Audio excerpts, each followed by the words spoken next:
Experience the thrill of being a Fayetteville Marksmen season ticket holder and all the benefits that come along with it, including your same great seat for 28 or 14 home games, exclusive season ticket member events, and an opportunity to enjoy discounts on food and beverage and merchandise at the Crown Coliseum.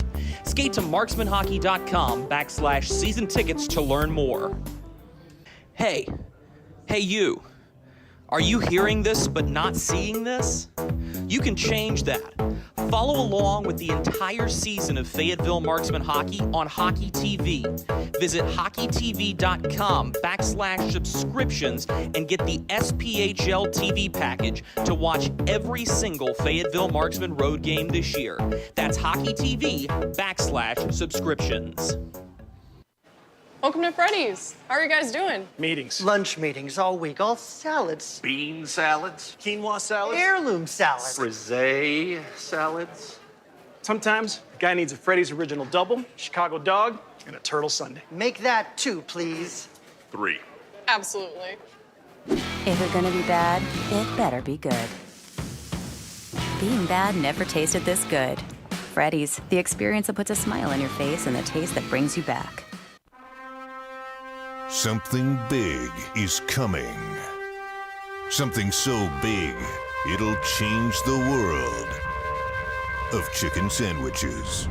Zaxby's new signature sandwich with Zax sauce or new spicy Zax sauce. Because the chicken sandwich war ain't over yet. The new signature sandwich. All the other little sandwiches can run along. We'll take it from here. Kelly, you need to unmute yourself. For some, it's just the sound of ice hitting heavy-duty plastic. But for us, it's the signal calling us back to the light. And to Greg's house, because he just got a new grill. Connecting to Hot Jams playlist. Welcome back, Bud Light legends. It's time to take summer by the coolers.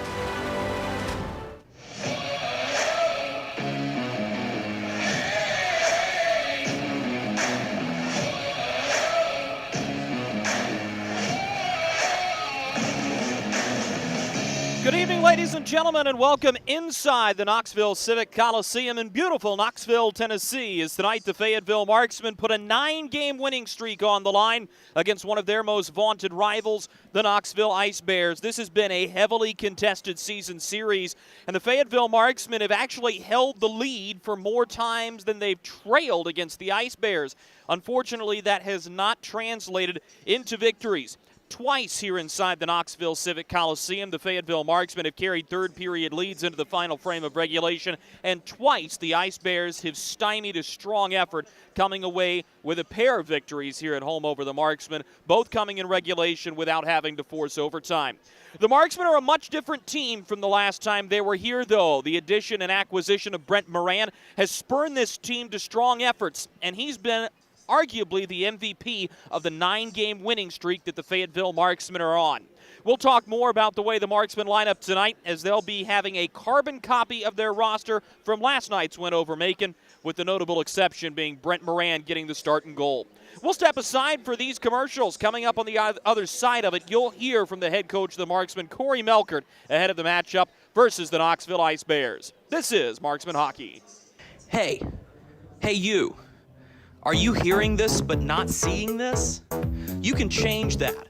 Follow along with the entire season of Fayetteville Marksmen hockey on Hockey TV. Visit hockeytv.com/subscriptions and get the SPHL TV package to watch every single Fayetteville Marksmen road game this year. That's hockeytv.com/subscriptions.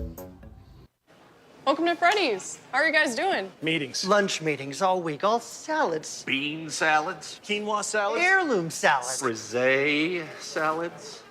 Sometimes a guy needs a Freddy's original double, Chicago dog, and a turtle sundae. Make that 2, please. 3. Absolutely. If it's gonna be bad, it better be good. Being bad never tasted this good. Freddy's, the experience that puts a smile on your face and the taste that brings you back. Something big is coming. Something so big, it'll change the world of chicken sandwiches. Zaxby's new signature sandwich with Zax sauce or new spicy Zax sauce. Because the chicken sandwich war ain't over yet. The new signature sandwich. All the other little sandwiches can run along. We'll take it from here. Kelly, you need to unmute yourself.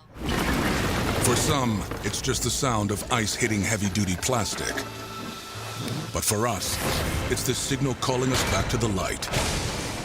And to Greg's house, because he just got a new grill. Connecting to Hot Jams playlist. Welcome back, Bud Light legends. It's time to take summer by the coolers. We welcome you back to Marksman pregame. Drew Blevins alongside the head coach of the Fayetteville Marksmen, Corey Melkert. Coach, you're riding the high of a 9-game winning streak. You're going to be tested tonight against Knoxville, a team that has an opportunity to clinch a playoff spot this evening. What are your overall thoughts against this team? It's been storied rivalry so far this season. Yeah, I mean, obviously they're a good team. If we, feed into their transition and, don't manage the game, don't manage the puck, we're playing into their hands. So, obviously for us, we have to concentrate on, what we need to do to be successful and manage the puck, manage the game, and, hopefully, come out on top. Last night, you got early contributions from the line of FX Sherrard, Drake Glover, and Matt McNair. Alex Reynaud also scored a couple of goals for you. What has been the key to that line's success? And they've been intact for a while, avoiding the roster shuffle. Why has that been so important? Yeah, I mean, they're probably the only line all year that, has been a line throughout the entire season. And, for me, they're just very consistent, and they're considered our third line, but on many nights they're our best line. So they do a good job. They hang on to pucks. They dictate the pace of play. They're just a really good combination, and look for them to continue their success. You gave Brent Moran the night off last night. He'll put his personal 7-game winning streak on the line this evening. He's got some personal history with this team. He camped with this team in the preseason. Do you think this is going to be his biggest test so far this year? I'm not sure. You'd have to ask him. Looking at the clinching scenarios, Knoxville can clinch even if they don't win tonight. You guys are on the precipice of being able to do that possibly as early as next week. You've been somebody who's talked to me about the process and putting yourselves in a position to be successful in March and April. Where do we stand in that process right now? I think obviously we're playing good hockey right now. I think we can improve on some things, and like I said, we're still a month and a half away to when it really matters. So for us, we just have to continue to get better and build. I don't think we're where we need to be, but in saying that, we have some time to get there. Last one for you. You've been somebody who's used the word details a lot. Twice in this building you have had a third period lead, and twice it's gone by the wayside. What's the most important detail to making sure this team's successful this evening? Yeah, I mean, one was a horrible penalty by a leader on the team, and the other lead that we blew were PK details, and not managing the puck. So for me, the biggest detail tonight is hanging on to pucks and not feeding their transition, because if we do feed their transition, we're not going to be successful. Coach, thanks for your time. Best of luck. Thank you. He's the head coach of the Fayetteville Marksmen, Corey Melkert. We'll be right back with more Marksman pregame right after this. How do you take the coolest game on earth and make it even hotter? That's what we're trying to figure out. This rebrand night will showcase our burning passion for the game. Add some zest, a little sizzle, and try to spice things up a little bit. This is one night you won't want to miss. The only question is it too hot for you to handle?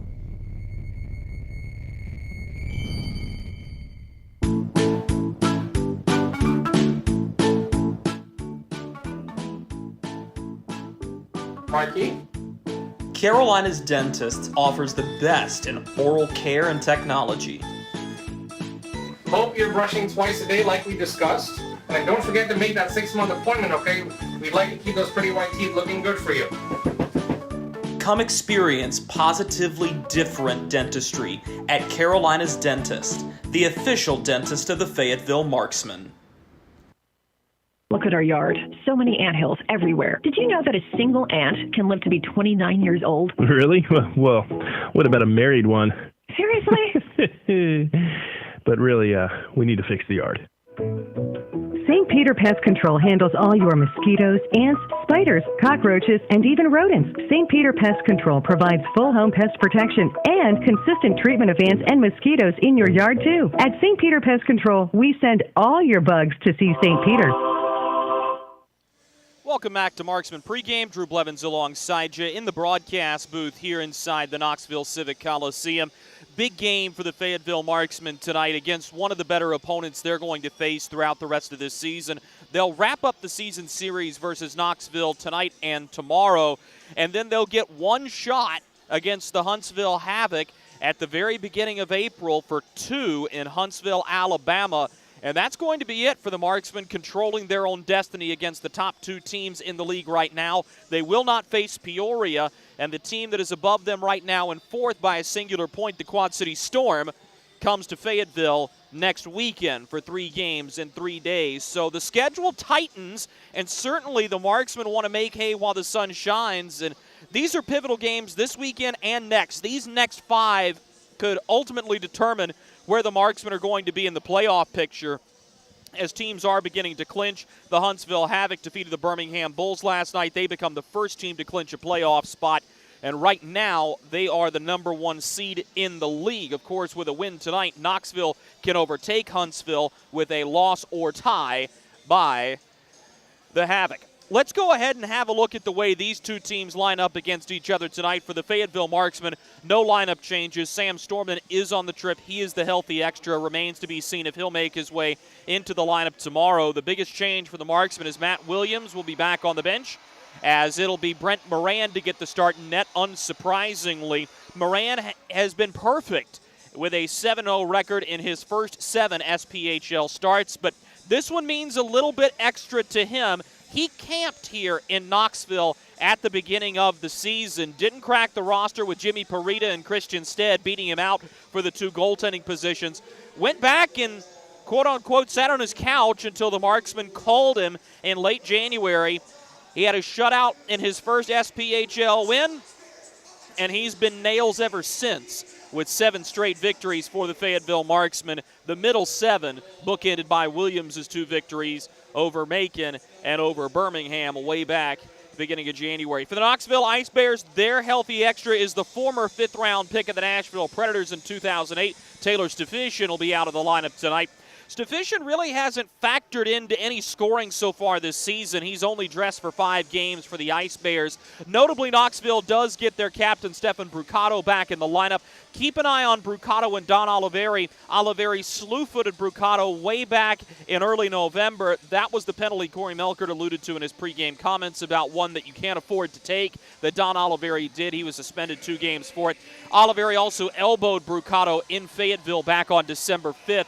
The final time the Ice Bears visited the Marksmen at home this season. It was very interesting talking with both coaches today. Jeff Carr in his pregame comments wanted to throw a couple of knocks at the win streak for the Fayetteville Marksmen, talking about their 4 straight wins over Roanoke, who is on a cold snap right now, and also the win over Macon last night. He doesn't think that this team is as good as billed, and for Corey Melkert, he gave a wink and a nod gesture over to Jeff Carr, talking about how his team had lost the 2 games in Knoxville compared to how the Ice Bears had won them. This is going to be a fun one, folks, and all I can say is strap in. It's always good when these 2 teams get together. We'll pause for these messages from our corporate partners. Coming back on the other side, we'll give you our keys to victory. This is Marksman Hockey. Welcome to Freddy's. How are you guys doing? Meetings. Lunch meetings all week, all salads. Bean salads. Quinoa salads. Heirloom salads. Frisee salads. Sometimes a guy needs a Freddy's Original Double, Chicago Dog, and a Turtle Sundae. Make that 2, please. 3. Absolutely. If it's gonna be bad, it better be good. Being bad never tasted this good. Freddy's, the experience that puts a smile on your face and the taste that brings you back. Something big is coming. Something so big, it'll change the world. of chicken sandwiches. Zaxby's new signature sandwich with Zax sauce or new spicy Zax sauce. Because the chicken sandwich war ain't over yet. The new signature sandwich. All the other little sandwiches can run along. We'll take it from here. Kelly, you need to unmute yourself. For some, it's just the sound of ice hitting heavy-duty plastic. But for us, it's the signal calling us back to the light.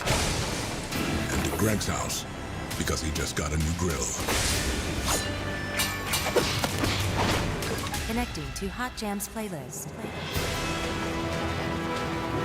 Welcome back, Bud Light legends. It's time to take summer by the coolers. For the final time in Marksman pregame, we welcome you back inside the broadcast booth at the Knoxville Civic Coliseum. Drew Blevins alongside you. Let's go ahead and talk keys to victory. For the Fayetteville Marksmen, this is a game that the script almost writes itself, and the first thing the Marksmen are going to want to do is not back down. This is a sellout crowd tonight at the Knoxville Civic Complex on Wiener Dog Race Night. Specialty jerseys are out and about this evening for the Ice Bears. They're going to be rowdy, they're going to be rough, and they're going to be ready.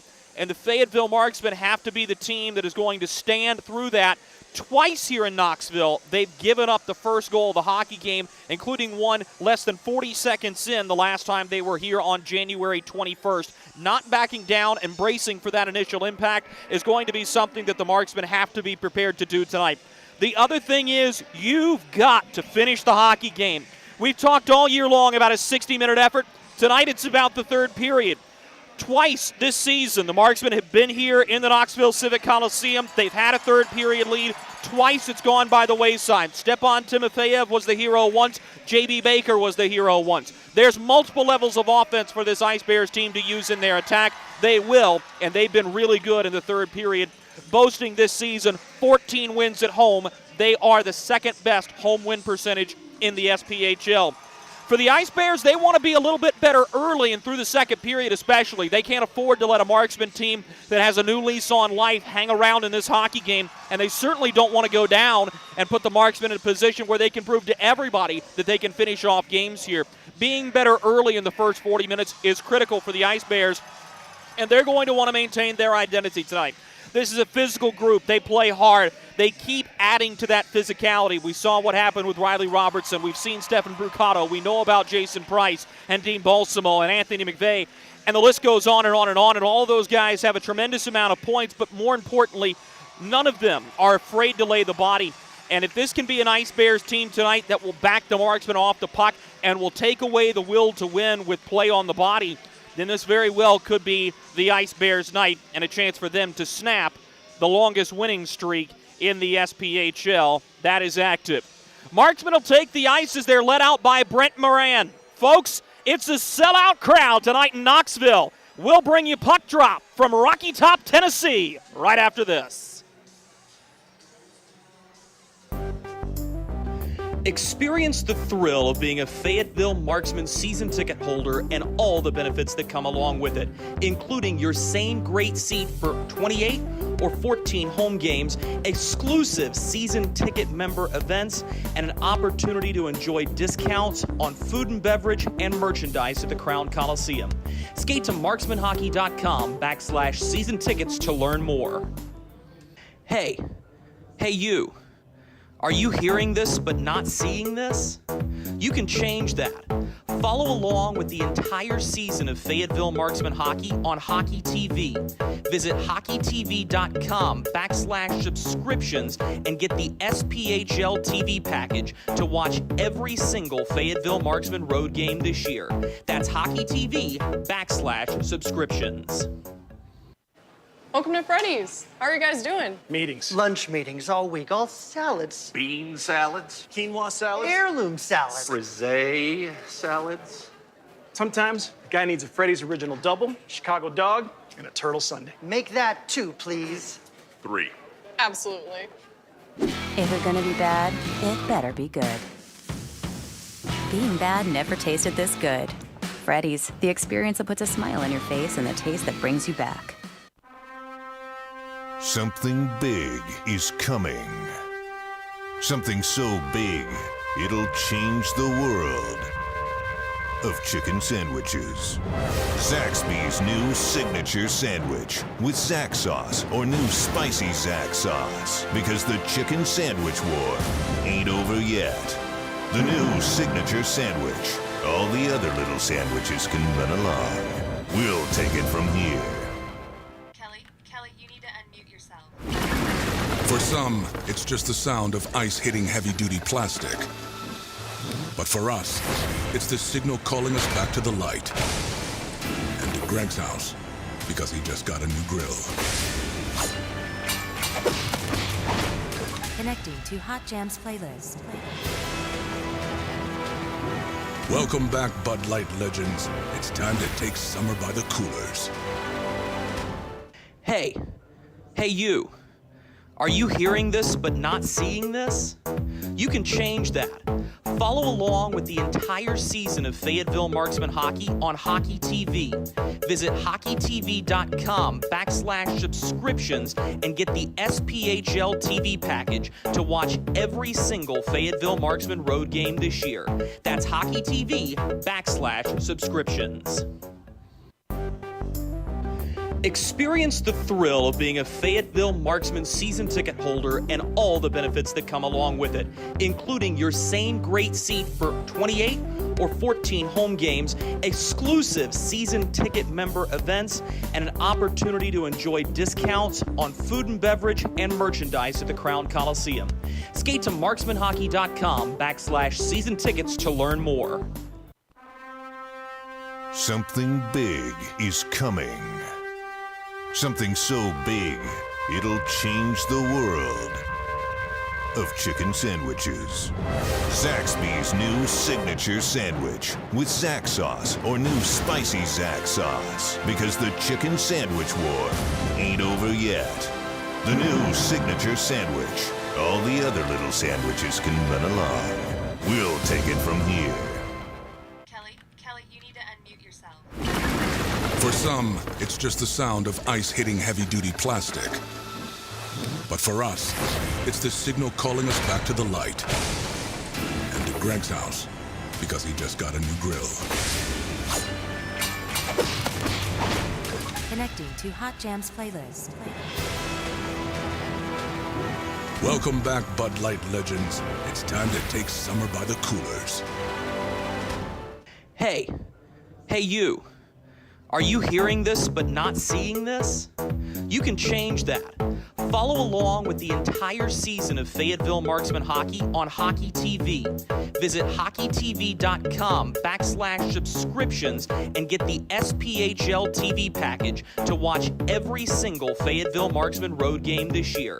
That's hockeytv.com/subscriptions. Experience the thrill of being a Fayetteville Marksmen season ticket holder and all the benefits that come along with it, including your same great seat for 28 or 14 home games, exclusive season ticket member events, and an opportunity to enjoy discounts on food and beverage and merchandise at the Crown Coliseum. Skate to marksmanhockey.com/season tickets to learn more.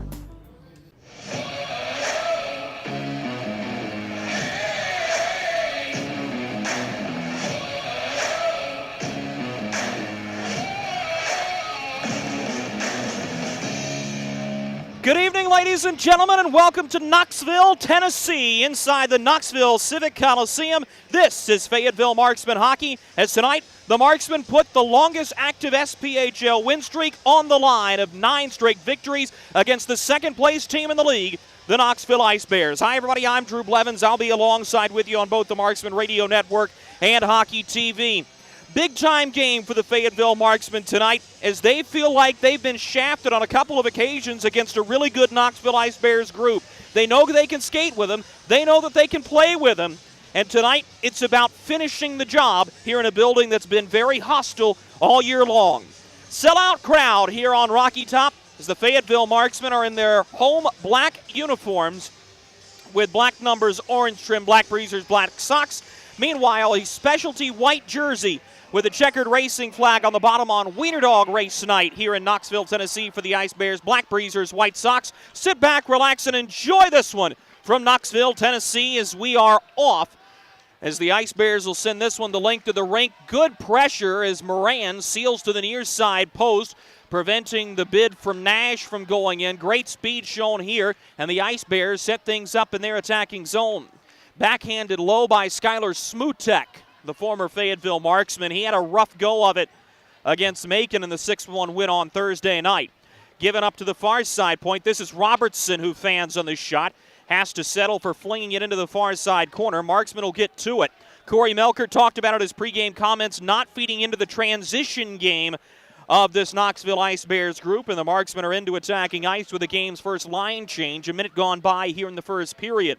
Settling the puck here is Smutek. He'll look up ice, standing directly behind tonight's Knoxville starter, Christian Stead, who is a co-SPHL Player of the Week. Puck was taken initially by Fraze as Robertson gets tripped up. That allows Balsamo to take it. He drives into the high slot and fires. Moran gets a blocker to it, but the Ice Bears will hold the line. This is Andrew Ballant. Plays it below the goal line as Rasmus Waxeningback takes it. Gives to the far side point. Matthews winds and fires. Sticked out by Moran. A centering pass in front. Balsamo had it roll off of his forehand as Knoxville starts this game quickly on the attack. Jason Price, the longest tenured player in the league, fires. Big rebound. Centering pass in front. Tipped all the way up to the point. Matthews fires off a stick. High off the glass. It stays in play, though. On the near side boards, the Marksmen get to it in the form of Reimers. He'll pass it back to the defenseman, who is Renda. Vincenzo Renda will step up ice, sends it to the far side wing, and Tanner Fraze had a piece of it on his backhand, rolls up the shaft of his stick and out of play into the Knoxville bench. Let's talk about tonight's starting netminders. We'll start things off with the visiting Fayetteville Marksman. Brent Moran has a perfect record of 7-0-0, a 2.28 goals against average and a .920 save percentage. Christian Stead getting the nod on his return trip from South Carolina. Didn't see a ton of action in the ECHL. He's 13-1-1 this season with a 2.27 goals against average and a .921 save percentage. He has a pair of wins over the Marksmen this season.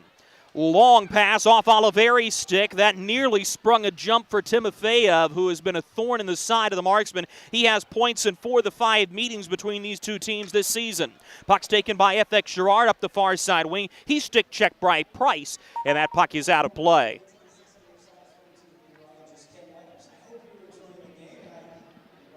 17:43 to go in this first period. The Ice Bears were only able to log 2 shots on goal in the initial rush to start this hockey game. And Brent Moran is thrust right back into a building that he camped in during the preseason. He was in a really strong goaltending competition, beat out by Jimmy Parita, who is still in the ECHL, and Christian Stead, who gets the start tonight. Evan Moyse was not part of that competition. He was still in Vermilion County at that point. Moyse scored the win back on January 21st against the Marksmen in a 5-3 thriller. Jason Price gets to the puck in the far side corner. Headmans as he was looking for Timofeyev, who once again had scored it between the defensemen. Ridden into the near corner by Hoffman. The Marksmen begin the break out to the far side boards. Line held by Anthony McVeigh. They'll play it behind the net. It's scooped up there by Knoxville. Is turning with it is Timofeyev. Look to give it to Granite at the point. He turns it over as Bednard gets it out to the red line. Sticks converge as Turner forges back ahead of the attacking blue line. Lost possession on the dump in, though, and Harrison Harper has the puck for the Marksmen. Backhands to Mark Wilson out of York University. Wilson gains the red line, shoots it behind the Knoxville net. It'll roll all the way around to Reynaud, who bumps it behind the net. Picked up there by Tommy Biesinger. Biesinger jockeying for position, not the biggest forward out of Boston, Massachusetts. Did have 17 games in the ECHL this season, splitting time between Worcester and Greenville. As the Ice Bears send it the length of the rink, wanting to keep play going, Moran touched it as the Marksmen will send this one up to the near side. Red line dumped in over everybody's stick. This will be icing against Fayetteville. 16-18 to go in the first period.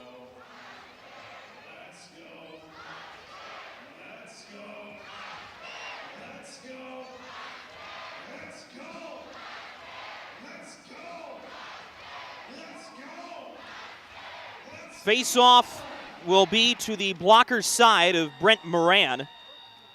It is won by the Marksmen, who fling it up the near side boards. Line held one more time by a strong Ice Bears blue line. Behind the net, Balsamo. Backhands to Ballant. He gives the puck away as Bednard chips it up ice. Here comes Tommy Biesinger. Biesinger double-teamed, lost the puck to Rasmus Waxening, back with Nolan Sheeran driving the net. Back through center. Here come the Ice Bears to the far wing. Centering pass for Waxening. Back, he scores.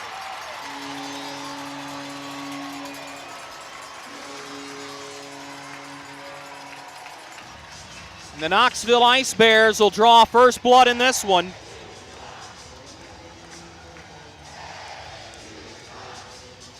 And the third straight time they've hosted the Marksmen, and they have the game's opening goal.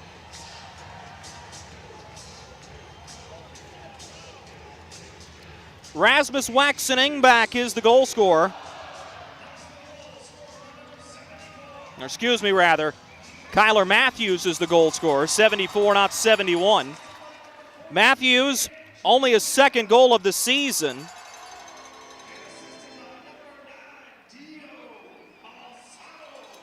Balsamo will have an assist on the goal. And the Marksmen are back on their heels. Talked about Marksmen pregame, how important it was for this group to be sharp early. This one's hammered in off the blocker of Stead. And Christian Stead's a goaltender who likes to play with the lead. It's a very sound defensive group as Brucato gives to Timofeyev. To the far side wing, shot trickles in on Moran, tipped at the last second over the crossbar. Marksman will get to it at the near side blue line. Hard hit delivered as Robertson got a piece of McCloy. Puck taken down the far side wing. Robertson will pin his man there. That was Renda. And back the other way comes Timofeyev. Down the far wing, trading places with Brucato. Timofeyev's tripped up by Oliveri. This is going to be a penalty. It'll be kneeing against Don Oliveri. And the Marksmen will go down a man in a start that they'd rather forget.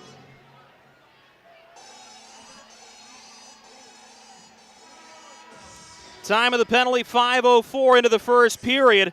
Timeout on the ice, we'll take it with them. So the Marksmen will go down a man after this. Something big is coming. Something so big, it'll change the world of chicken sandwiches. Zaxby's new signature sandwich with Zax sauce or new spicy Zax sauce. Because the chicken sandwich war ain't over yet. The new signature sandwich. All the other little sandwiches can run along. We'll take it from here. Kelly, you need to unmute yourself. For some, it's just the sound of ice hitting heavy-duty plastic. But for us, it's the signal calling us back to the light. And to Greg's house, because he just got a new grill. Connecting to Hot Jams playlist. Welcome back, Bud Light legends. It's time to take summer by the coolers. Marksmen will go on to the Freddy's penalty kill for the first time in this hockey game. Oliveri called for kneeing. And the Knoxville Ice Bears, who have the third best power play in the league, are up to bat trying to go up a pair before we hit the halfway point of this first period. They've had success against the Marksmen penalty kill so far this season. Fayetteville's PK unit operating at 82.3%, coughed up a power play goal last night to make it.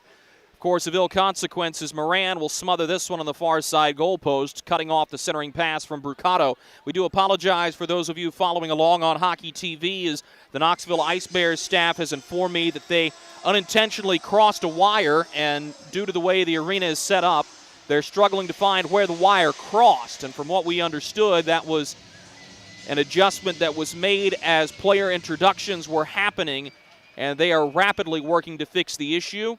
We'll let you know when that's solved for those of you who have hopped over to join us on the Marksman Radio Network and getting a clean audio feed. Thank you so much. Jason Price will drop it to Dean Balsamo, who skates ahead of the red line. Here he comes. Balsamo pushes to Brucato in the near side wing. Stefan Brucato smacks it off the near side boards as he gives it up to the point. Timofeyev turns back for Ballant. He fires from the near face-off circle off the shin pad of Jarrett Cup on the way through. Now on the far boards, Price swings it up to the point. This is Timofeyev. Near side face-off circle. Ballant fans on the one-timer. Balsamo has to pick up the rebound. 50 seconds to go in the Oliveri minor. Turnover and could be a 2-on-1 shorthanded. McCloy gives to the middle. A shot off the crossbar. What a chance for the Marksmen as Bednard centered off the heavy metal. Now the other way. This is Nash. Fires right into the chest of Moran. He'll hold there. What a chance for the Marksmen short-handed as Bednard had Stead beat. But the crossbar stops the puck. That's a great rush from the Marksmen, showing off a lot of speed. In the far side corner, face-off is swung by the Ice Bears to the near boards. Behind the net, Waxen back. Will feed to the point for Sam Turner. He touches for J.B. Baker, gives to the far side wing. That's Waxen back. Now Nash gives to Waxen back. He fires through traffic, kicked out by Moran, who's been under siege. The Marksmen get the rebound. They'll clear up the near side boards. Just 10 seconds to go on the Oliveri minor. He's up in the box. Stead unable to clear cleanly. The Marksmen are going to take this one and hold it back through center. Dumped off the near side glass. Stead will stop it behind the net. Turned over. Centering pass. Takedown. No call. That was a gimme interference as Sheeran got hauled down. Now a chance on a partial breakaway. They score!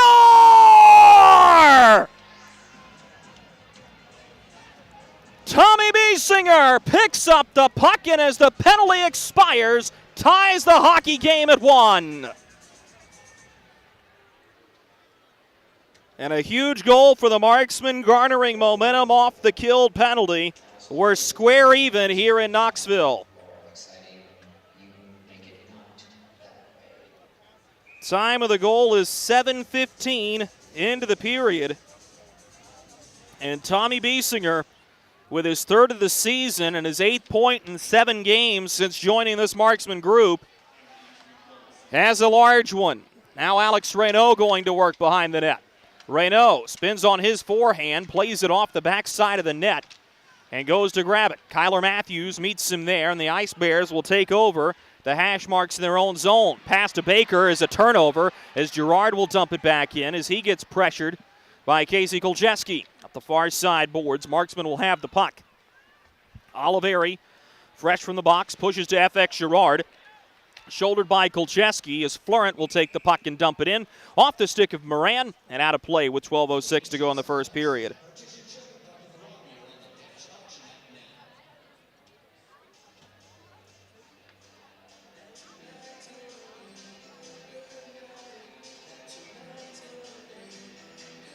Face-off will be to the glove side of Brent Moran. And the draw is won by the Ice Bears, who have been strong in the face-off circle early in this hockey game. Near side corner boards. This one's pushed up beyond Reimers. Smutek takes the puck for the Ice Bears and swings to Robertson. Centers to Balsamo, who will dump this one in. Going to grab it is Zach Hoffman. Shoulders himself away from one man, but gave the puck away to Ballant. He's looking for a centering pass to Balsamo, who is well covered by, I believe that was Renda on the play. A rolling puck is scooped up by Tanner Fraze. He'll backhand to the Marksman attacking blue line, but the pass intercepted by Andrew Ballant. Drops it for Skylar Smutek, who pushes back to the near side corner. Ballant onto the puck for Knoxville. Headmans, he was looking for Balsamo. This will be icing with 11:23 to go in the first period. Marksmen are being outshot in this hockey game 6-1. They've scored on the only one they've put on net, which is rare, as Stead has been really, really good. And Tommy Biesinger was the one to beat him. Face-off will be to Stead's glove side. Top group out for the Marksmen, Bednard, Sheeran, and Biesinger. Draw is won initially by the Marksmen, but a good play by McVeigh to curl it to the far side wing. McVeigh is going to take the puck from the far corner, and here he goes right up the middle. McVeigh cuts to the far side boards, entering the attacking zone, lays it off the glass there as Renda will touch to the near side wing. Sheeran now carrying the puck for the Marksman. Works to the far side face-off circle in his attacking zone. Turns and gives a clean pass to the point. Renda steps, gives to Bednard, who finds Oliveri with a cross-ice pass. Quick shot with a big rebound. Stead kicked it out, and Biesinger was a step slow. Now Biesinger onto the puck here. It was rolling on him. His pass bounces out to center. Oliveri regroups, dumps this one in. Stead handcuffed by it initially as he took it off the blocker and turned it inside instead of out. Now Jared Nash onto the puck. He's upended at the red line, but has some puck support there as Timofeyev will backhand it ahead to Nash. He runs into Oliveri. Coming to grab the puck is Brucato. Cut off initially by Hoffman as this puck rolls to the far wing. Timofeyev with a head fake. Open space. Brucato fires. Moran may have gotten a piece of it with a goal stick, but another big rebound came out all the way to center, and Jared Nash will have it for the Ice Bears. Trying to drive around his man. Nash is shouldered into the end wall by Mark Wilson. A rolling puck bounces to Jason Price at the near side point. Gives to Matthews, who fires a wild shot off bodies and into the inside corner. Marksmen are the first team to it. Oliveri swings to the near side wing. This will be dumped in by FX Girard with Matt McNair going to chase. Kyler Matthews chips it to the far wing looking for Waxen back. Matthews has the goal for the Ice Bears. Tommy Biesinger, the goal scorer for the Marksmen, as we've crossed over the halfway point of this first period. A long shot off the outside of the net as this will bounce to the far side boards. It'll be picked up there by Kyler Matthews.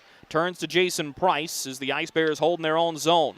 Looking up ice, this is Rasmus Waxen back. Driving, he'll backhand J.B. Baker on a give-and-go play that was intercepted by Taylor McCloy. Marksmen have the puck in their own zone, near side corner. 9:18 to go in the first period. Up the near wing, pass intercepted by Smutek as he'll feed it into the attacking zone. Picked up there by the Marksman in the far side corner. Cross-ice pass to Reimers at his own blue line. He'll pitchfork it up ice. Looking for McCloy to go chase. Smutek cuts him off, clears it to the red line, but it's slammed right back in by Jarrett Cupp. Fire wagon change coming for the Marksman. Good clip to this one. South of 9 minutes to go in the opening frame. To the far side wing, Balsamo tried to bully his way through. He cannot. Chipped up ice by Jarrett Cupp, who took a cold shoulder from McVeigh. Behind the net, Skylar Smutek has it. He'll leave it in open space for Riley Robertson, who fires it to the headman, Ballant. Ballant is rubbed off the puck by Arenda.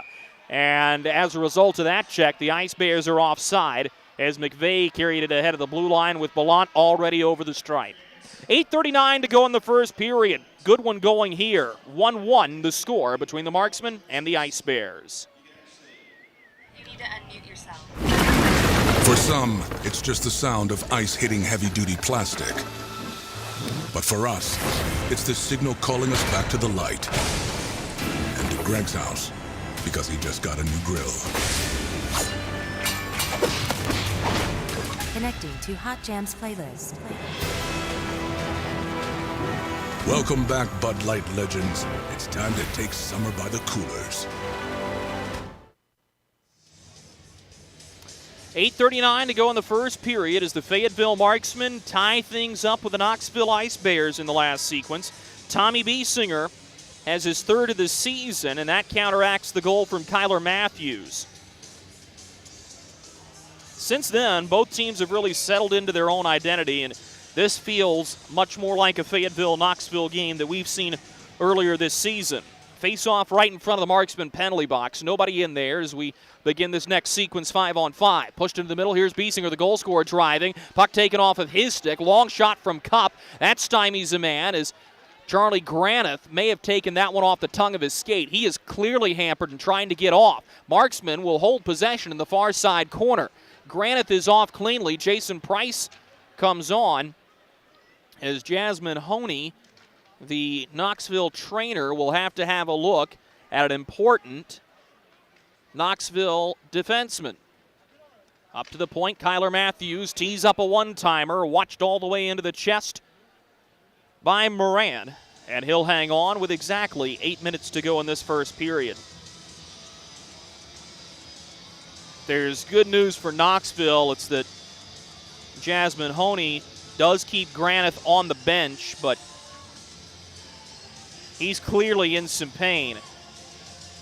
Jeff Carr over at his blue line barking orders, and thought it was an interesting comment that Corey Melkert had made to me, that he didn't always know if Jeff Carr knew what he was doing, but he always had a good team. And of course, Carr was not afraid to throw a shot back across the border. And talking about the win streak for the Marksmen was not as impressive as it looked on paper, with 4 wins coming against Roanoke and another against Macon. And thought those were two very interesting comments from high-level competitors in their own rights. This is Brucato, who will have the puck below his attacking goal line. Moran wanted to cover, has to reach out twice and does. Now Brucato's going to get in a shoving match with Don Oliveri, as Oliveri will walk him to the end wall. Those two have had history all season long.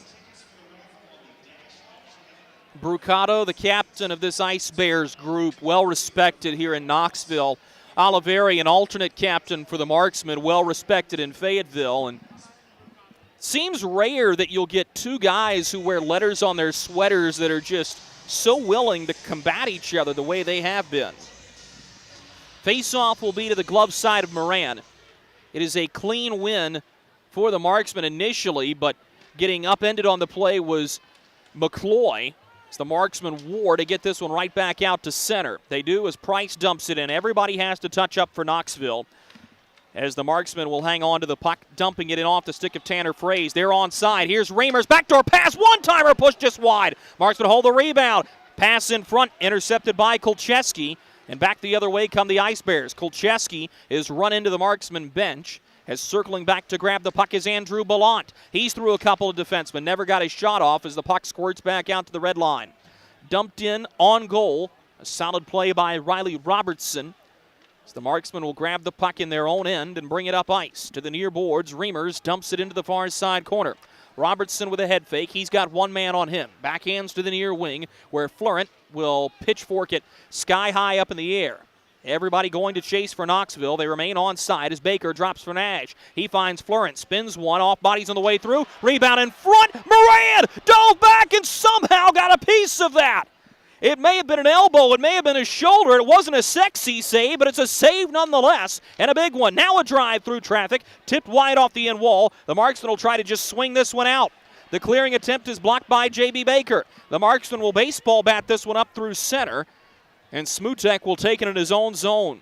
Desperation save by Moran as he sells out to keep this game tied at 1 with 5:45 to go in the first period. Puck skated up ice by Jared Nash.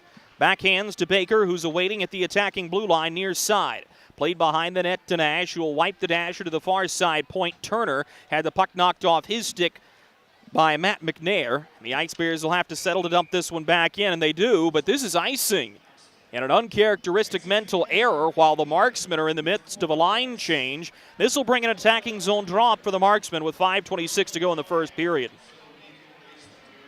Ice has been tilted in Knoxville's favor here in front of this sellout crowd, but the Marksmen have had glorious grade A chances. Couple of one-timers in front, rang one off the post. Biesinger scores one, and that's why we're locked up in this 1-1 tie. Face-off won by the Ice Bears as they were able to get it back through center. The Marksmen will regroup through center. Driving down the near side wing is Oliveri. Tried to get around Price. He could not. Jason Price is the league leader in plus-minus, and for those of you who may not be familiar with that statistic, it's just a measure of good things happening on the ice as the Ice Bears are offside here. You receive a plus when your team scores a goal and you're on the ice. You receive a minus when your team gives up a goal and you're on the ice. Jason Price, respected throughout the league, as he's played more career SPHL games than any other active player. Behind the net, Turner swings it to the far side boards. Timofeyev upended, no call. We'll keep going. Jacob Linnaeus is our referee this evening, and he, very similar to what we saw from Ken Radolinski last night, he's going to let a lot of things go. Crossing the blue line, this will be dropped to McVeigh. A rolling puck in front was a dangerous play. Brucato was unable to cut free. He does here in the near side corner, though, as he's leaned on by Hoffman. Behind the net, Brucato gets it from Timofeyev. Works to the far face-off circle, feeds the point. Matthews tees up a shot through traffic, well over the crossbar. Knoxville to the rebound, jarring at it. Here's McVeigh with a shot. Shut down by Moran, who will melt it as Brucato and Oliveri come together one more time. 4:17 to go in the first period. Fayetteville 1, Knoxville 1. And a good one from Rocky Top. Experience the thrill of being a Fayetteville Marksmen season ticket holder and all the benefits that come along with it, including your same great seat for 28 or 14 home games, exclusive season ticket member events, and an opportunity to enjoy discounts on food and beverage and merchandise at the Crown Coliseum. Skate to marksmanhockey.com/season tickets to learn more.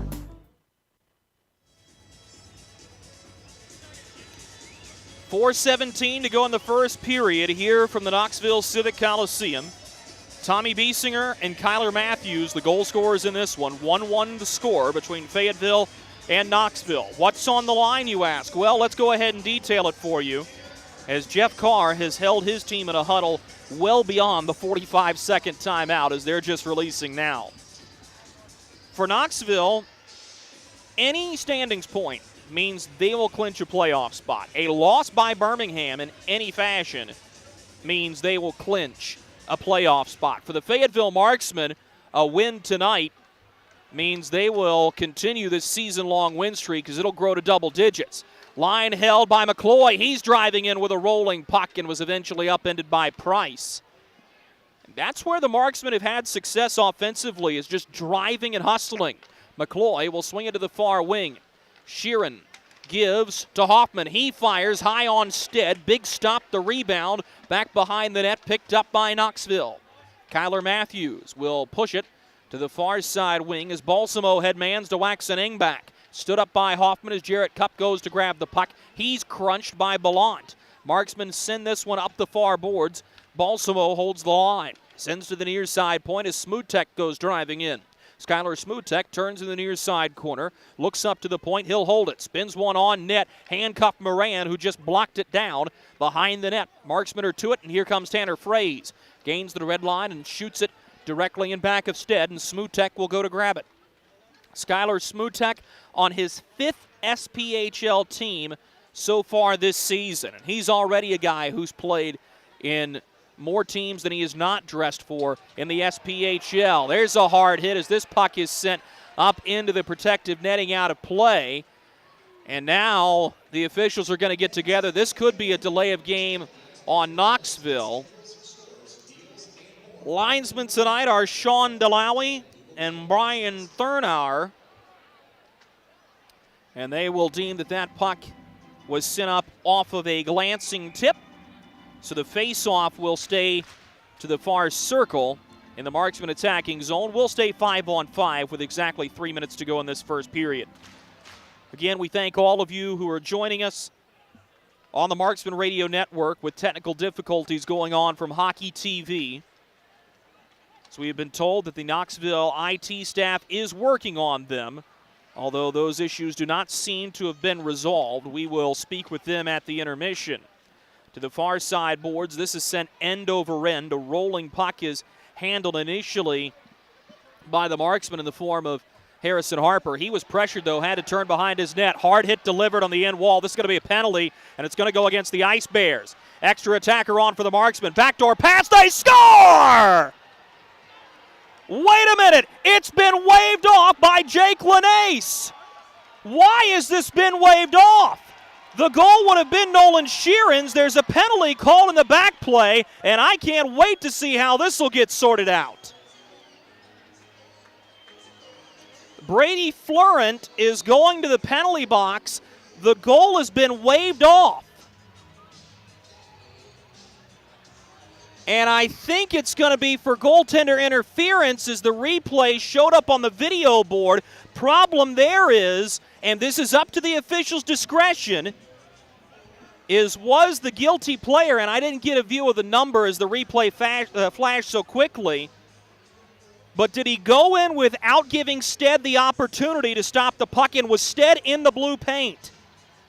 Goal has been waved off. It's going to be goaltender interference of the infraction variety, but it really looked like J.B. Baker gave a shove to the back of the Marksman, who went in to Stead. We'll see if we can get a closer replay on that in the coming minutes, and we'll talk more about that in the first period, but that's the call, and it is a judgment call. It is a judgment call by the official. If he deemed that the Marksman player went into Stead unaffected, did not give Stead an opportunity to stop the puck, that's goaltender interference. However, if the Marksman was affected by a Knoxville player, that would negate the interference. So Jake Lanace has stated his case. Much to his credit, it was a swift call, and had you not seen the replay there on the video board, there'd be a lot more questions to be answered. Nonetheless, the Marksmen will go onto the St. Peter Pest Control power play for the first time in this game. It's Florent for interference, and the Marksmen will have a late period power play here. A good start to this kill effort by the Ice Bears as they've been able to clear it out twice. Marksman will just settle for a dump in on Stead. He catches, and a good pressure here, and now we're going to see a gathering behind the net. Everybody involved. J.B. Baker lost his helmet in the process. And this all comes after the whistle as we've had the spice of life added to this one late in the first period.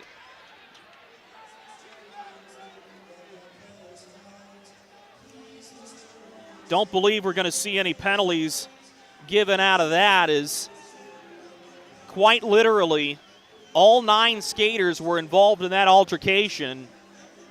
Jeff Carr a little frustrated with the dump in. Penalty kill unit has been effective. The face-off will be to the glove side of Stead. Taking the draw for the Marksman will be Bednard. He'll have Drake Glover set up in front as Oliveira, the quarterback of the power play, gives to Biesinger. Big save, the rebound, pushed off the side of the net. Behind the cage now, Glover gave to the far corner as Reynaud came to try to knock it free. Ice Bears get it out to the red line, no further. 90 seconds to go in the period and a minute remaining in the Florent penalty. Backhanded to the near side corner boards. Granith separates Glover from the puck, but the line is held on the far side wing by Biesinger. He backhanded to Reynaud. Pass intercepted by Jared Nash. Back out to the red line. Now the Marksmen will double time it up the ice. They're offside. Shane Bednard nearly caught the Ice Bears on a very poor change. And Knoxville dodges a bullet on the offside. Because of where that pass came from, it will send the face-off back to the Marksman side of center.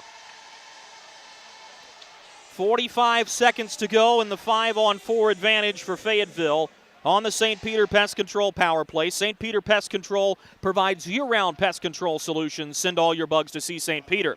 This is Matt McNair at the far hash marks. Gives up to the point where Cup will steer to Zach Reimers. He tees up for a shot, tipped the way through by McCloy, just wide.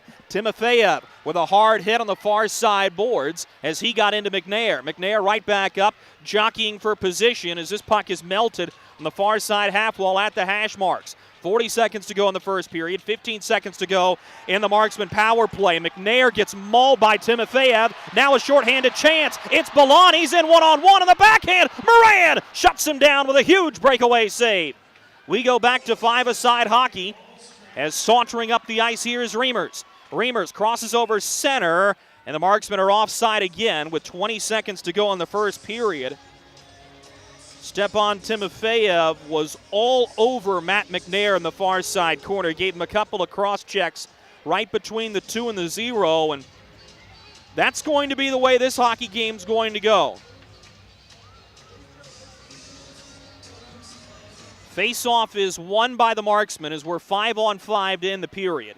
Coming to grab it is Renda. Looks at Hoffman for a moment with a head fake. Gives it up to center as the Marksmen chip it ahead. Taken down FX Girard as McVeigh gets under him. He'll drop it back for Granith, who looks at the clock. Just 5 seconds to go. And Granith will pitchfork this through center. That's where the horn sounds. Shots on goal through the opening frame of play for the Knoxville Ice Bears 12. And for the Fayetteville Marksmen 6 on the scoreboard. It's Kyler Matthews and Tommy Biesinger putting the puck in the back of the net, and that is where we stand 1-1 at the end of 20 minutes of play. Folks, we'll step aside for a quick commercial break. Coming back on the other side, we'll take you to our first period intermission report. This is Marksman Hockey. How are you guys doing? Meetings. Lunch meetings all week, all salads. Bean salads. Quinoa salads. Heirloom salads. Frisee salads. Sometimes a guy needs a Freddy's Original Double, Chicago Dog, and a Turtle Sundae. Make that 2, please. 3. Absolutely. If it's gonna be bad, it better be good. Being bad never tasted this good. Freddy's, the experience that puts a smile on your face and the taste that brings you back. Something big is coming. Something so big, it'll change the world.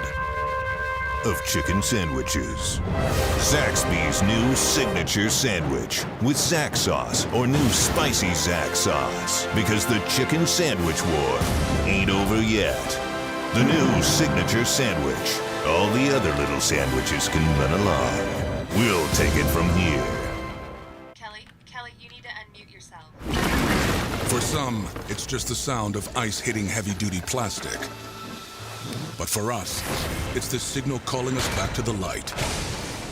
And to Greg's house, because he just got a new grill. Connecting to Hot Jams playlist. Welcome back, Bud Light legends. It's time to take summer by the coolers.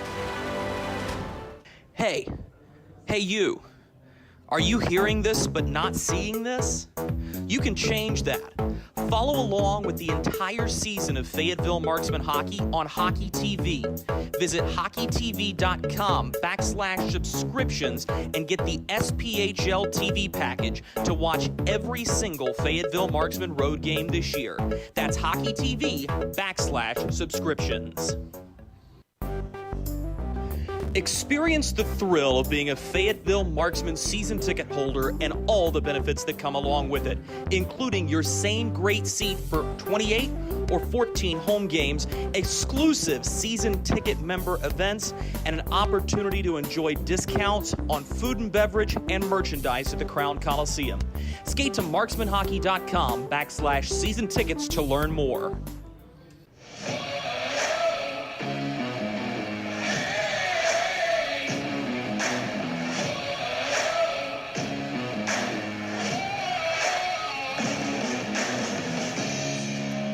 We welcome you back inside the Knoxville Civic Coliseum. Drew Blevins alongside you.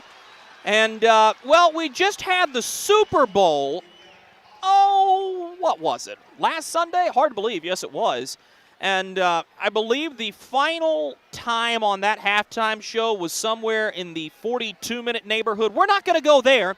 But because we are having wiener dog races here in the great state of Tennessee, this will be a 28-minute intermission. And, well, we're just going to see what we talk about, as this could very much be an open-ended discussion. Let's go ahead and start with the things we know we want to talk about, and that is the first period of the hockey game here tonight. And I can't stress to you all who are following along enough how important the start of this game is for both of these two teams. And Knoxville is a group that has had strong finishes historically. They've taken 7 wins in overtime or a shootout this season. But the other thing is they've had good third periods. They're not known for being a strong starting team. They came out with a flash tonight, and it was something special to watch. At one point, they were out shooting the Marksmen 3-1. And for those of you watching along on Hockey TV, looks like we're going to have clearing away a winner in the first heat of wiener dog races. And my favorite is back at the blue line. He is a wiener dog that is fighting against all odds, as he's got wheels on his back legs, and that's just absolutely adorable. Nonetheless, Kyler Matthews opens the scoring in this hockey game. It comes just 4:09 in, and for those first 4 minutes, the Marksmen were just back on their heels. And as odd as this may sound, seeing a puck go in the back of the net almost settled the Marksmen a little bit, and it may have called off the dogs for Knoxville, no pun intended, granted the theme of the night. But that's when the Marksmen really started to settle and get back into their own game. And you can call it bust legs, you can call it a slow start. It really doesn't matter what terminology that you're using. But I thought the Marksmen got better after that goal went in. And the proof is in the pudding, as Tommy Biesinger just 3 minutes later gets the puck cutting up the middle of the rink. He backhands in around Christian Stead, and that's a goal that Stead would like to have back. That goes through the 5-hole. We're still digging back through the archives. The Marksmen seemingly took the lead late in the period on a one-time goal that would have belonged to Nolan Sheeran. However, it was waved off due to goaltender interference. And again, because we have the time to be able to do this, we will. Goaltender interference is still very much a judgment call. And there have been changes in the rule books at the USA hockey level, the NCAA hockey level, and into every professional league about what goaltender interference is. And at the end of the day, because this game happens so fast, it is a judgment call. And if you're watching along and following along and you're pulling for the Marksmen, you certainly want to see J.B. Baker haul down his man in front. That may have been Zach Reimers. I'll have to go back and do a little bit more digging on the replay. If you're watching along, following along, and you're pulling for the Knoxville Ice Bears, you're glad that Reimers falls into Christian's stead and disallows what looked like it would have been a clear one-timer goal, even if there had been no interference committed. Nonetheless, Knoxville dodges a bullet. They kill off the ensuing penalty. Marksmen garnered some momentum off of that stretch, and we'll see if they're able to carry that on throughout the rest of this hockey game. Through 20 minutes of play, though, score is 1-1 between the Fayetteville Marksmen and the Knoxville Ice Bears. Shots on goal total for the Knoxville Ice Bears, 12, and for the Fayetteville Marksmen, 6. It's been a rare day, especially in this win streak stretch, that the Marksmen have been doubled up in shots. It hasn't been altogether uncommon that they've been outshot in a single frame, but I really do think it was that initial start by the Ice Bears that put the Marksmen back on their heels. And now that they're into this game, we'll see what happens, because I thought Fayetteville at times showed flashes of being the better team, especially once they got their team out there and once they started to really settle in. And again, I am receiving updates from the Knoxville IT staff. For those of you who have hopped on over to the Marksman Radio Network, we thank you so much for following along, and we'll do our best to entertain you with 24 minutes to go during this first period intermission. From what I've been told is they have shut down all of Hockey TV, both broadcasts for this game, and are looking to resolve the issue as quickly as they can.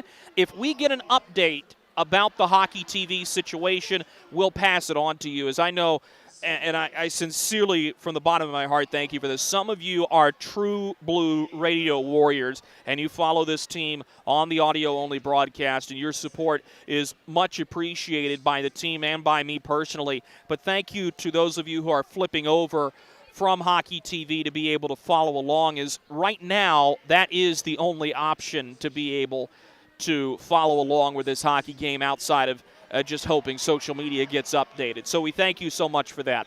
We're going to step aside for a quick commercial break. Coming back from it, yesterday we caught up with tonight's starter Brent Moran.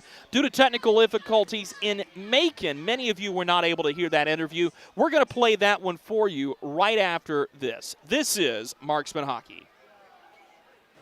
Welcome to Freddy's. How are you guys doing? Meetings. Lunch meetings all week, all salads. Bean salads. Quinoa salads. Heirloom salads. Frisee salads. Sometimes a guy needs a Freddy's Original Double, Chicago Dog, and a Turtle Sundae. Make that 2, please. 3. Absolutely. If you're gonna be bad, it better be good. Being bad never tasted this good. Freddy's, the experience that puts a smile on your face and the taste that brings you back. Something big is coming. Something so big, it'll change the world of chicken sandwiches. Zaxby's new signature sandwich with Zax sauce or new spicy Zax sauce. Because the chicken sandwich war ain't over yet. The new signature sandwich. All the other little sandwiches can run along. We'll take it from here. Kelly, you need to unmute yourself. For some, it's just the sound of ice hitting heavy-duty plastic. But for us, it's the signal calling us back to the light. And to Greg's house, because he just got a new grill. Connecting to Hot Jams playlist. Welcome back, Bud Light legends. It's time to take summer by the coolers. Hey you. Are you hearing this but not seeing this? You can change that. Follow along with the entire season of Fayetteville Marksmen hockey on Hockey TV. Visit hockeytv.com/subscriptions and get the SPHL TV package to watch every single Fayetteville Marksmen road game this year. That's hockeytv.com/subscriptions. Experience the thrill of being a Fayetteville Marksmen season ticket holder and all the benefits that come along with it, including your same great seat for 28 or 14 home games, exclusive season ticket member events, and an opportunity to enjoy discounts on food and beverage and merchandise at the Crown Coliseum. Skate to marksmanhockey.com/season tickets to learn more. Welcome back to Marksman Hockey. Drew Blevins alongside Brent Moran. Brent, first of all, congratulations to a fantastic start to your Marksman career. You're 7-0. What's been the settling process like so far to join this group? It's been good. Obviously, the guys have been playing great in front of me, which makes it really easy. And obviously, everybody's been very accommodating to me coming. So I'm really happy with the result. And obviously, it pays off on the ice as well. You're a guy who's already had multiple careers worth of hockey journeys, from being a draft pick with the Dallas Stars to your multiple junior teams to playing at Nipissing alongside Harrison Harper. What have you learned throughout all the places this game's have taken you, and what has it been like going on that journey? Well, like you said, it's been quite the journey, and I think it's just taking it day by day, trying to get better every day and not letting the little things bother you. Obviously, try to be a good teammate, and we have a good group of guys here, so it makes it a lot easier. And like I said, it's just been a joy to play here. This is a position that comes with so much personality. You've got quiet guys, you've got boisterous guys, you've got guys that are very superstitious. When you look at the way you approach the game and the position, what's your personality like, and how does that affect the relationship you have with the rest of your group? I'm pretty quiet on game days. I try to get focused and just do my thing. So I have my routine, and like you said, there's guys who do some different things and have different superstitions before games. I think we all gel together pretty well and have a little bit of fun before games. But when it's time to play, we come to work and get the job done. This is a Macon team that you shut out in your first Marksman start. When you look back at that game way back at the end of January, what did you see, and what kind of advice are you passing on to Matt Williams in his go tonight? Well, obviously they're a hard-working team, and they do the little things right. They're hard on every play, on every puck. So it's definitely a team that you can't take lightly, and just got to stay on your toes and be ready for anything coming. And obviously you don't want to overlook the opponent you have tonight, but going into the rest of this weekend series against the Knoxville Ice Bears, this is a team that the Marksmen have been so close with all year, have lost third period leads twice this season. What are you preparing for against an Ice Bears group that has been really solid and right now at least is the top of the league? Yeah, obviously those are two big games coming up this weekend. So like you said, we're going to try to stay consistent throughout the game and play a full 60 minutes and go from there, hopefully come out with a couple wins. Brent, thanks so much for your time. Yeah, no problem. Thanks. That's Brent Moran, goaltender for the Fayetteville Marksmen. We'll be right back with more Marksman Hockey right after these messages. Hey, it's Goldie from Good Morning Fayetteville for St. Peter Pest Control. They've been doing my pest control services all summer, and it's been wonderful not to have to deal with ants or mosquitoes the last few months. All that money I saved in calamine lotion. Ray and Preston St. Peter show up. They spray outside, but they also do in-home pest control. So if you have roaches or, dare I say, rodents, they'll take care of them as well, because the last thing you need is unwanted visitors making a nest in your Christmas decorations up in the attic. Call St. Peter Pest Control. They send all your bugs and pests to see St. Peter.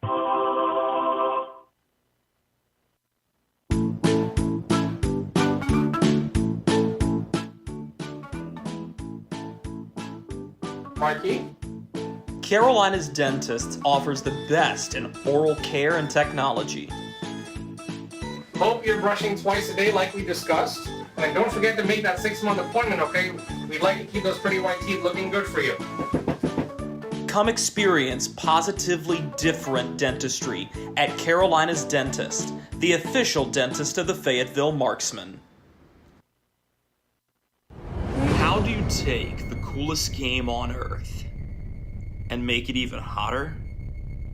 That's what we're trying to figure out. This rebrand night will showcase our burning passion for the game. Add some zest, a little sizzle, and try to spice things up a little bit. This is one night you won't want to miss. The only question is it too hot for you to handle?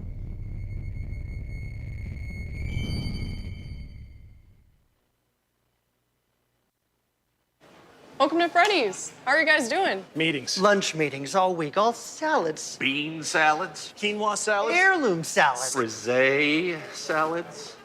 Sometimes a guy needs a Freddy's Original Double, Chicago Dog, and a Turtle Sundae. Make that 2, please. 3. Absolutely. If you're gonna be bad, it better be good. Being bad never tasted this good. Freddy's, the experience that puts a smile on your face and the taste that brings you back. Something big is coming. Something so big, it'll change the world of chicken sandwiches.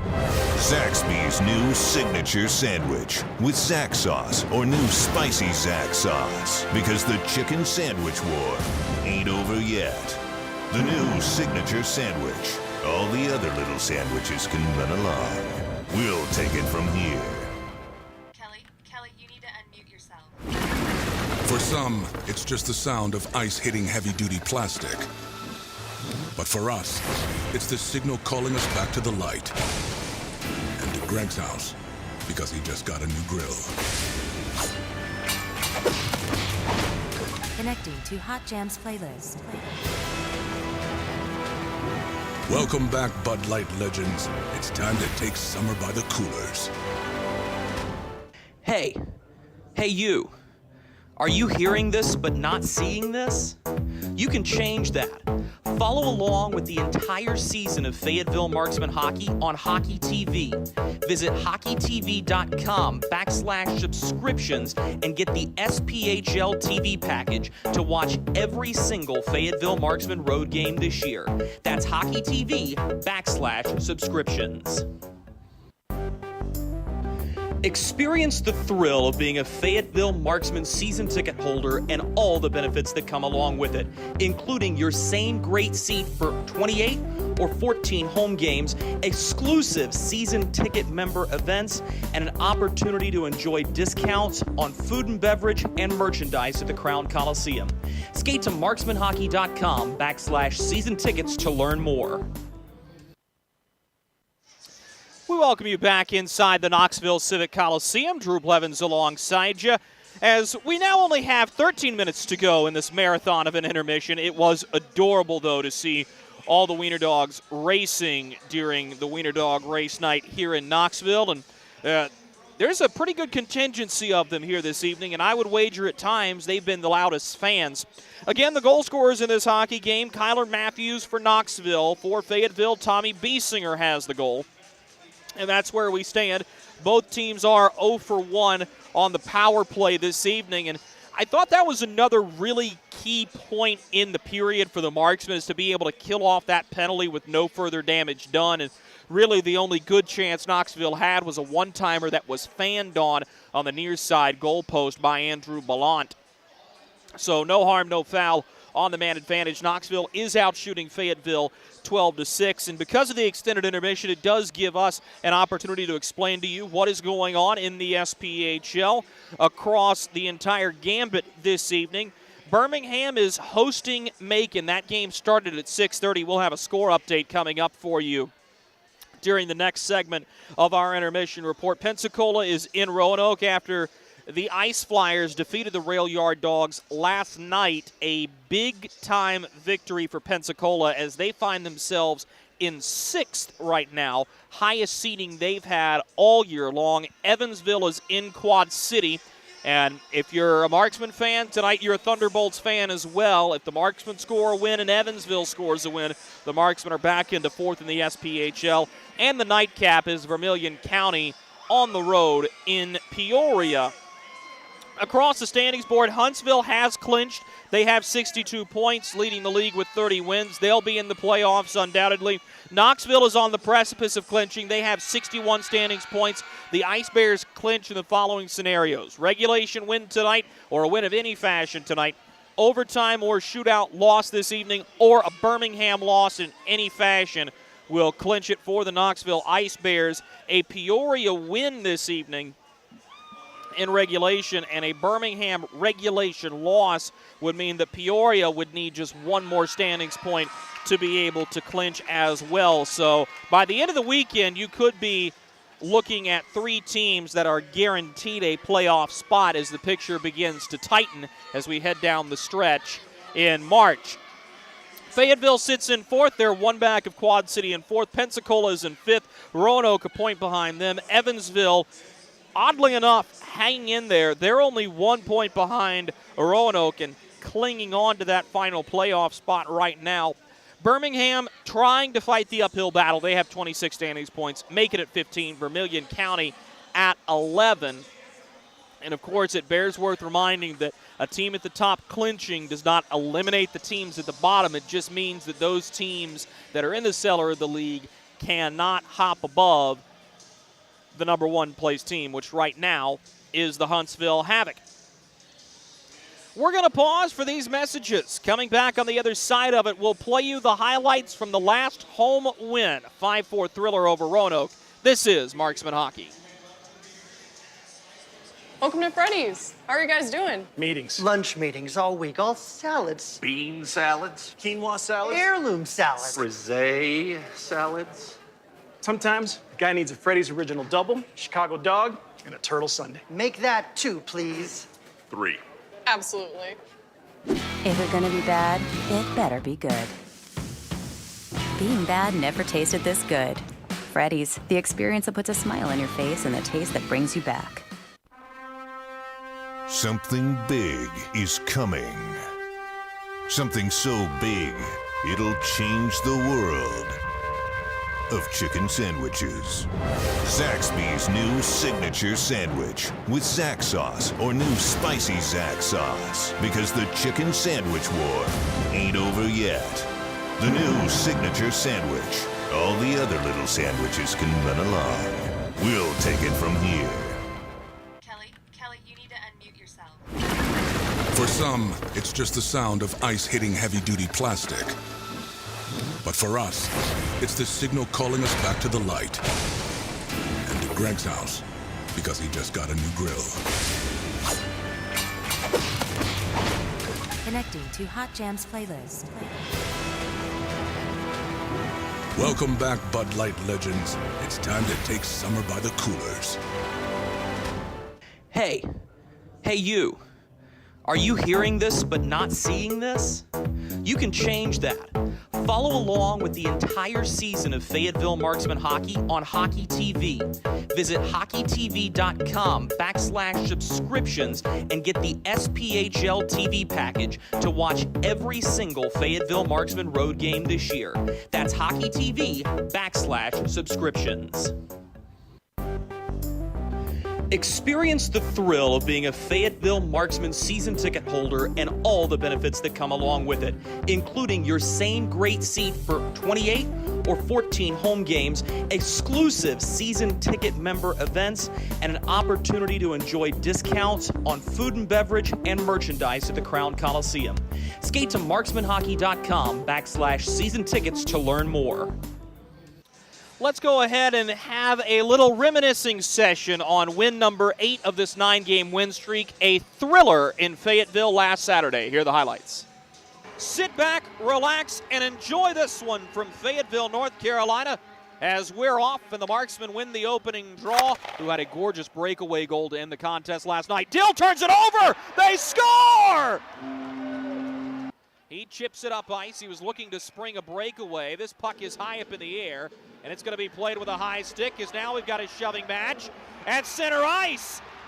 Moore drops his gloves. He's grabbed hold of someone. Will the linesman let him go? No. Moore still wants to throw punches at Dylan Hill. Backhands to FX Girard, who will skate it to the safety of center. Curls a backhand pass toward Oliveri. He gets the better of O'Day. Here's a shot. They score! As laying out was Picorni. Now a chance from the slot. Punched out by Dill. Rebound loose. They score!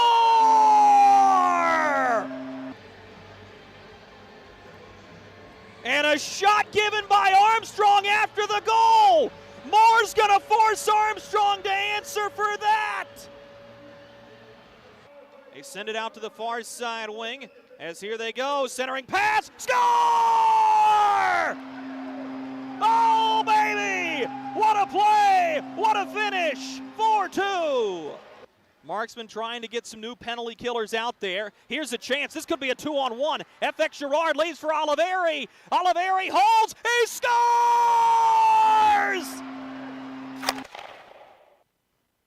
Roanoke diving after the puck. The Marksmen have it. It's Cup. Tried to clear. Off bodies. Behind the net. 8 seconds to go. Marksmen have it. Couldn't get it out. Time winding down. 3. Marksmen pin the puck. It's over. Painted black and orange. 8 straight. 4 against the Rail Yard Dogs. And the Marksmen take the win. A thrilling hockey game, to say the least, between two rivals. Only 3 more meetings left between Fayetteville and Roanoke this season. Let's pause for 90 seconds for these messages from our corporate partners. Coming back, we'll take you around the SPHL, and then we will have the much-awaited puck drop of period number 2. Baby, we have spiders on every corner outside our house. Okay, I'll call someone to take care of it. Baby, we have fire ants all over the yard. All righty, I'll call someone else to take care of that. Baby, these mosquitoes, you have got to go. Here we go again. One call to St. Peter Pest Control provides all these services. Total pest protection for one low monthly payment. At St. Peter Pest Control, we send all your bugs to see St. Peter.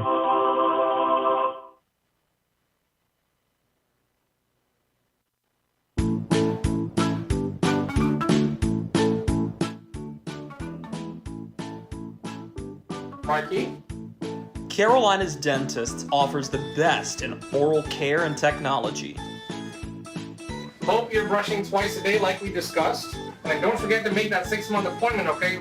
We'd like to keep those pretty white teeth looking good for you. Come experience positively different dentistry at Carolina's Dentist, the official dentist of the Fayetteville Marksmen. How do you take the coolest game on earth and make it even hotter? That's what we're trying to figure out. This rebrand night will showcase our burning passion for the game. Add some zest, a little sizzle, and try to spice things up a little bit. This is one night you won't want to miss.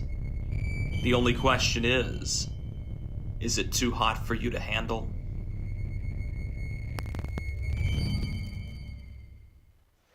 Welcome back inside the Knoxville Civic Coliseum. There has been a reset of the hockey TV feed. Unfortunately, the problem has yet to be fixed on the end of the Knoxville Ice Bears, so thank you again for your patience.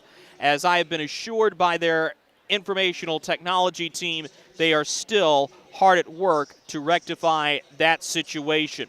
Let's go ahead and have a quick look at what's going on around the rest of the SPHL this evening as soon as I can get the scores to update on my side of things. Full slate of action once again tonight, and there are a fair amount of teams playing tomorrow as well. Let's start things off in Macon, where Birmingham has a 4-3 lead on the Mayhem halfway through the third period from the Macon Centerplex. Wild game in Roanoke, a 3-3 tie through 40 minutes of play as the Rail Yard Dogs look to find a win, and they're desperate for one. Evansville has a 1-0 lead on Quad City nearing the end of the first period from Taxslayer Center. Peoria has jumped out to a 2-0 lead over Vermilion County halfway through the first period from Carver Arena. And that is the full slate of action going on tonight. Coming up at our next score update, we'll take you around the world of sports. A couple of big headliners today. Number 2, Auburn goes down to Florida in a big win for the Gators to keep their NCAA tournament hopes alive. And, of course, a big basketball game for fans in this region as number 16 Tennessee is on the road to take on Arkansas. All that and more at our next intermission report. Puck drop of period number 2 between Knoxville and Fayetteville is next.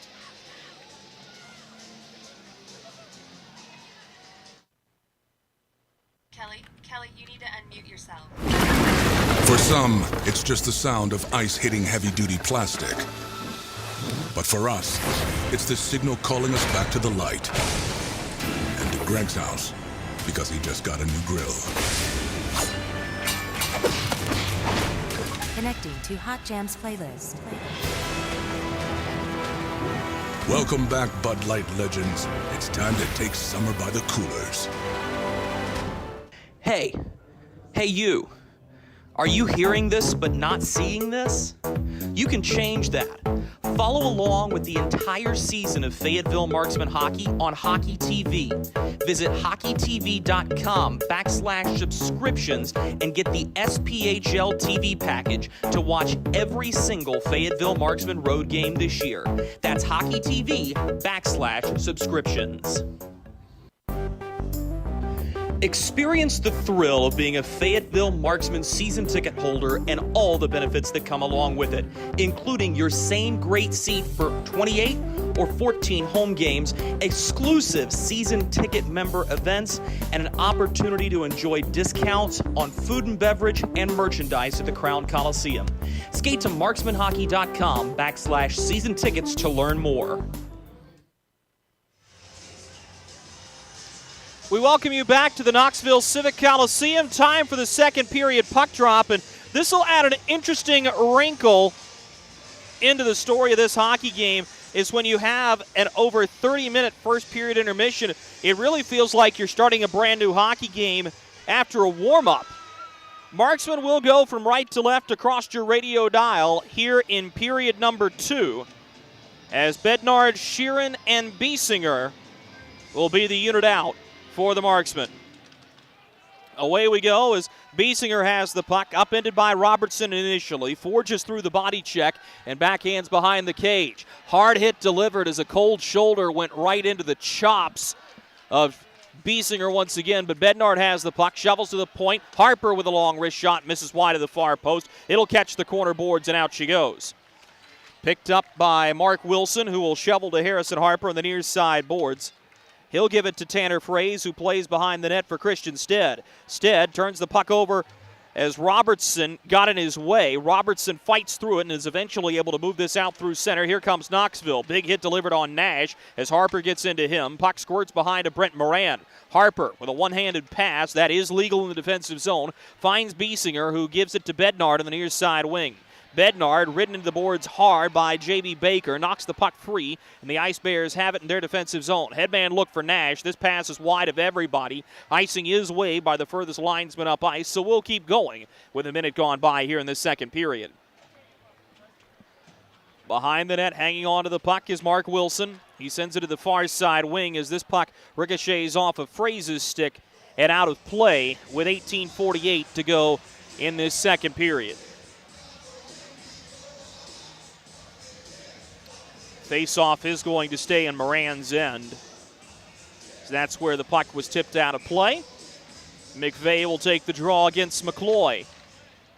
Face-off won by Taylor McCloy for the Marksmen as they try to clear it up the far boards. Brucato gets in the way. It rolls around to the top of the circle. A chance for Oliveri. He lost the puck at the red line. Maybe a 2-on-1. Brucato on his backhand shovels to the slot, looking for Timofeyev, who was closely shielded by McCloy. In the far side corner, Timofeyev will drop it behind the net for Brucato.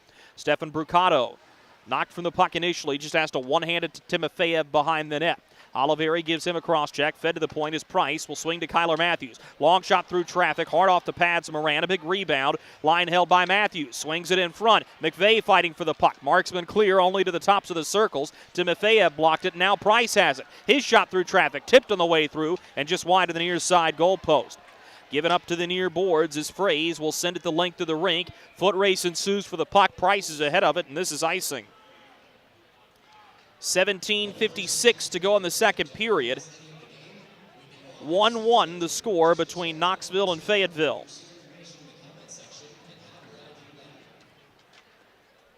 The face-off will be to the glove side of Brent Moran. As Rasmus Waxen-Engback will take this against Taylor McCloy. Face-off won by the Ice Bears as stepping to it is Sam Turner. He'll play it below the goal line to Rasmus Waxen-Engback. A bouncing puck in the near side corner. It's taken by Andrew Ballant. He'll feed it back behind the net as the line will be held by Charlie Granith. Gave the puck away to Don Oliveri, who holds for a moment. He's just going to send this one up in the air about scoreboard height. It'll land at the red line, takes a backspin hop, but Turner is onto it for Knoxville. His pass to Ballant misses, and the Marksmen will regroup in their own zone.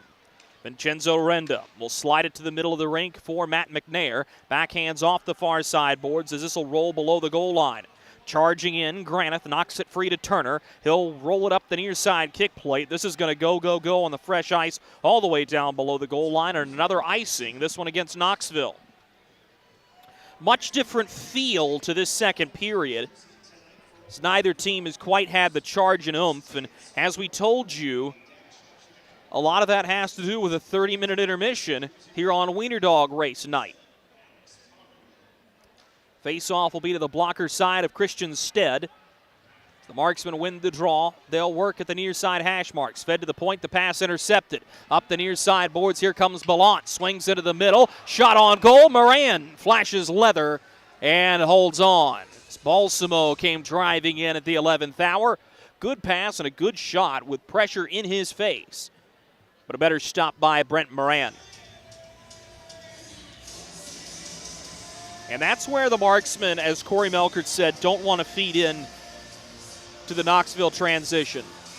They are very, very good when they get going downhill.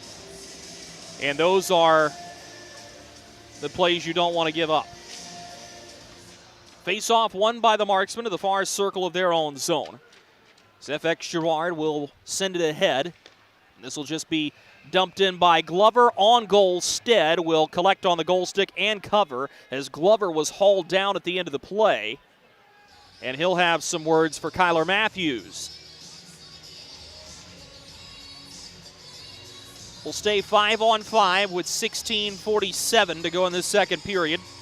For those of you just joining us, both goals were scored before the halfway point in the first period. Kyler Matthews for Knoxville and Tommy Biesinger for Fayetteville.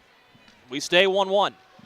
Up the far side wing, J.B. Baker is ahead of the attacking blue line, and he'll play it into the trapezoid looking for Brady Florent. Florent will forehand looking for J.B. Baker. A rolling puck is on edge, taken by Wilson, who will give into the middle of the rink, and the Marksmen are away. FX Girard will dump it in and go to chase himself. He's the first in, survives a shoulder from Skylar Smutek, who will then take the puck. Found Florent, who was unable to clear around the outstretched stick of Tanner Fraze. In the far side corner, Smutek will try it again, reversing field to the near wing. Smutek finds J.B. Baker, who will push it into center, and Florent will dump it in. Steered out by Moran. This is Reimers onto the puck.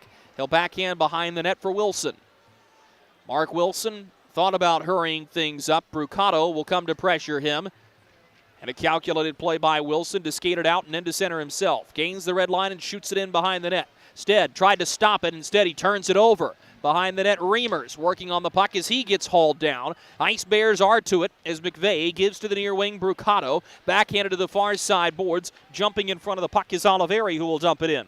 Christian Stead unable to stop that one behind the net. It's McCloy will give to Vincenzo Renda. He walks in, fires a shot. Off Stead, the rebound in front. Stead tried to cover. He can't. Renda holds the line. Pushes into center for Taylor McCloy.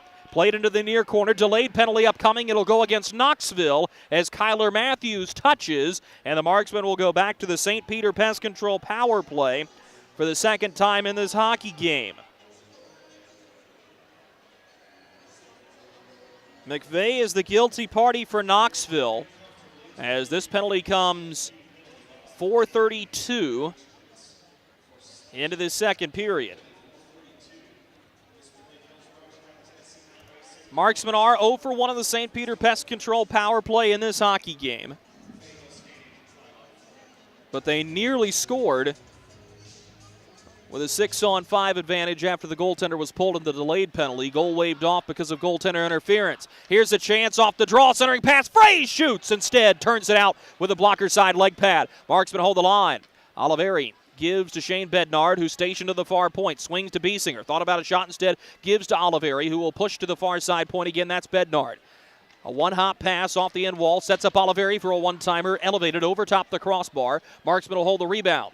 Biesinger will play as he was looking behind the net. Calls for it and gets it back in the near side face-off circle. Biesinger gives it up to the point. Bednard to Oliveri. His one-timer tipped on the way through and wide of the near post. Line held by Biesinger one more time. Bednard trying to hold on a pass that was on edge. He cannot as it rolls back to center. Bednard will feed it into space for Oliveri down the near wing. He'll drop. Carrying the puck in, Bednard, backdoor pass. Biesinger shoots. It goes off the stick of Granith and is out of play. Superb chances for the Marksmen on the power play. Stymied on a couple of them there.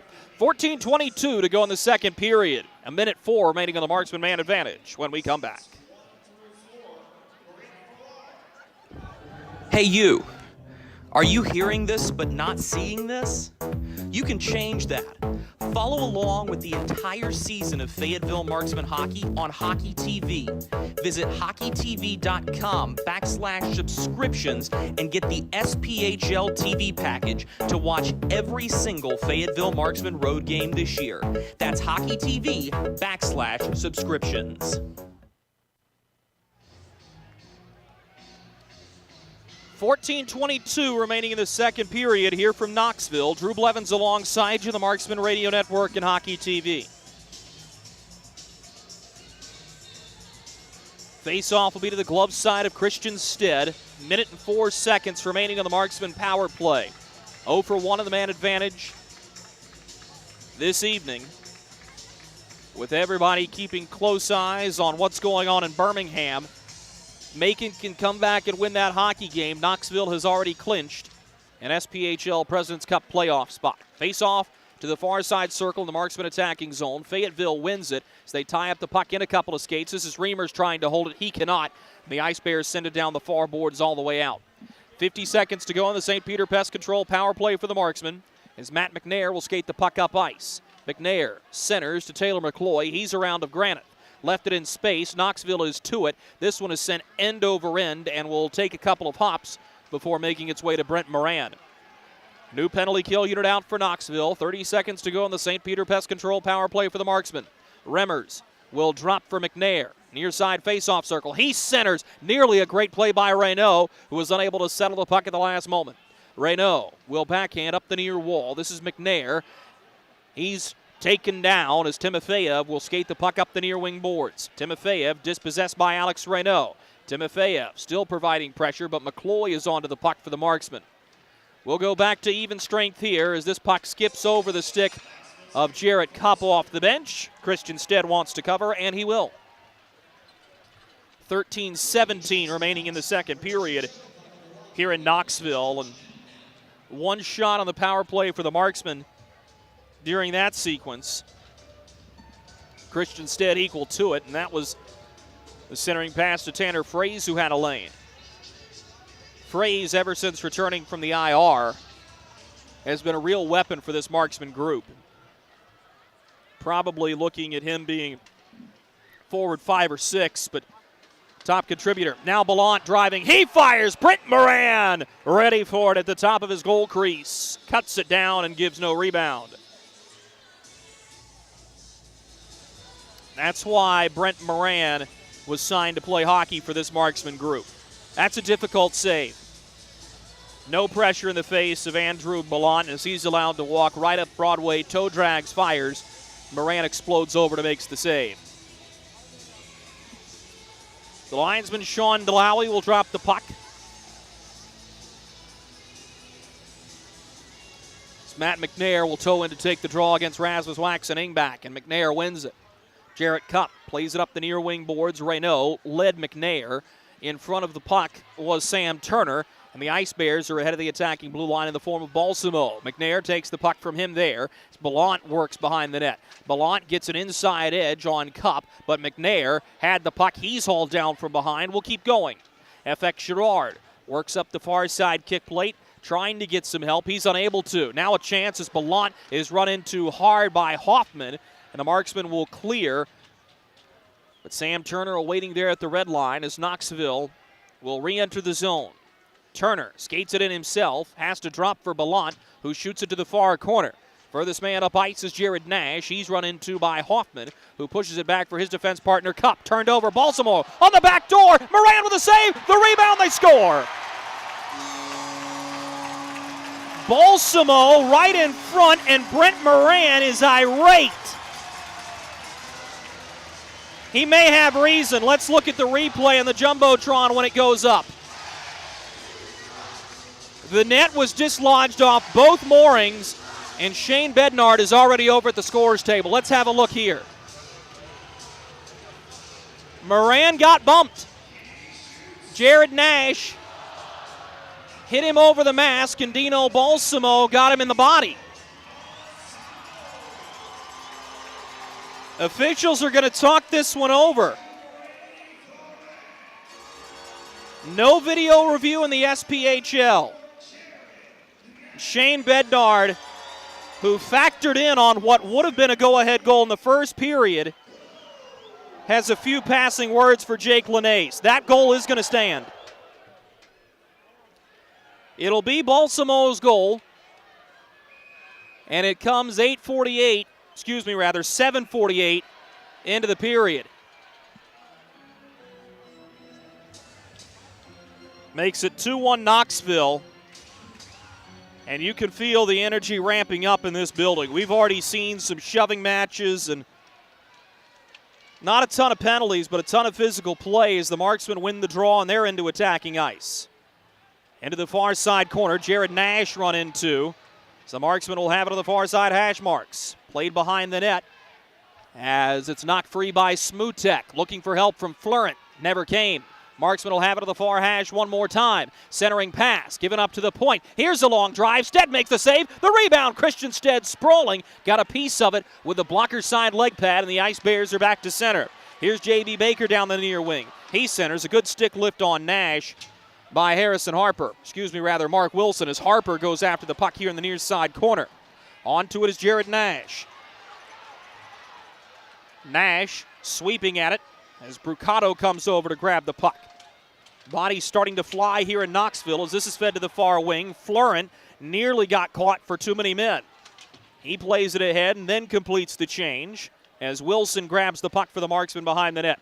Pushes it up ice. It'll just be chipped in by Nolan Sheeran. Jason Price hops in front as Sheeran finishes him to the end wall. Given to the near wing, that's Timofeyev. Floated it for McVeigh. Turned over at the red line as McCloy will dump it in on goal. Marksman can't chase. This is a delayed offside. Everybody touches up, and here we go. Oliveri cracks his man at the blue line. That was Brucato again. Those two give a couple of fist shoves at each other. The far side boards now. The Marksmen have it at the red line. A bouncing puck chopped down by McCloy. Looking for Reimers as he's engaged. Took a chop. This is going to be a penalty in the far side corner, and it's going to be on Jason Price for slashing. It's rare you see a veteran player come off his discipline in that manner, and Jason Price gave a two-handed baseball swat at Zach Reimers. And that'll put the Marksmen on the St. Peter Pest Control for the third time in this hockey game.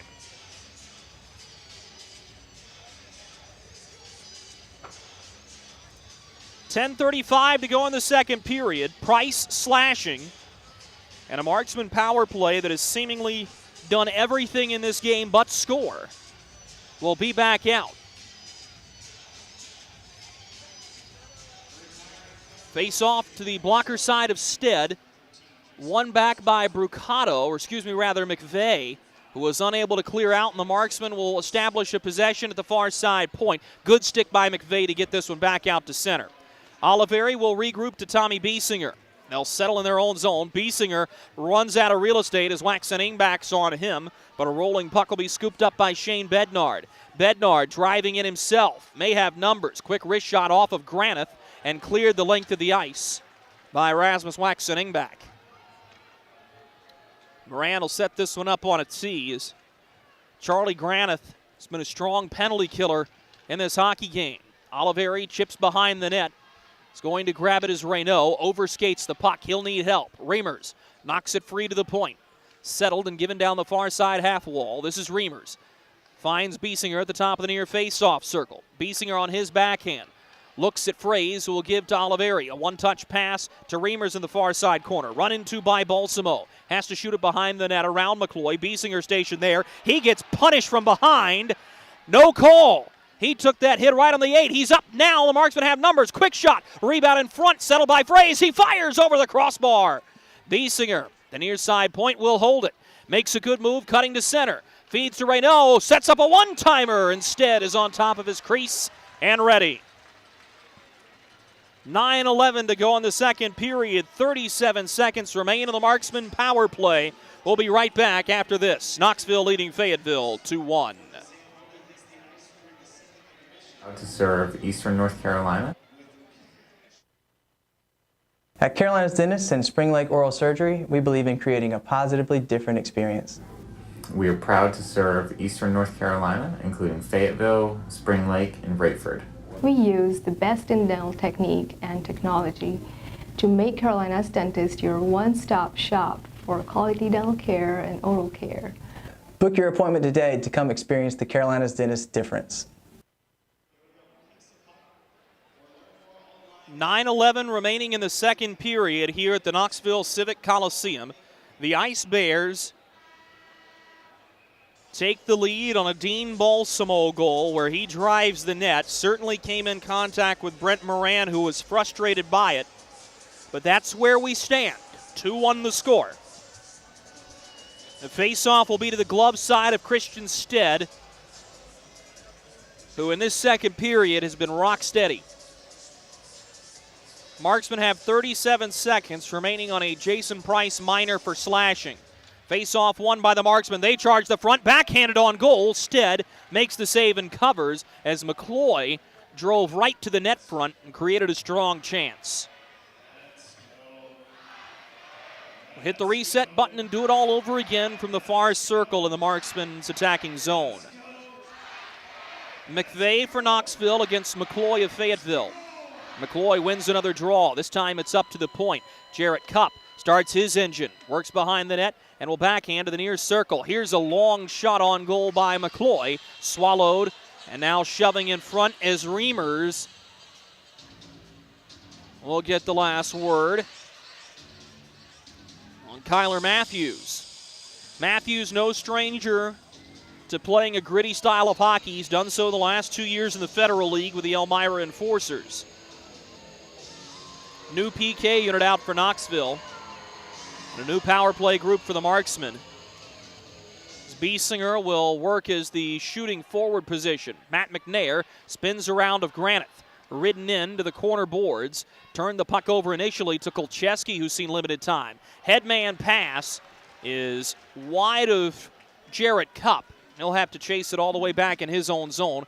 Just 5 seconds to go on the Marksman St. Peter Pest Control power play. Jason Price standing in the box. So we go back to even strength. Given into the middle. He's driving here, dumping it in, is Nolan Sheeran.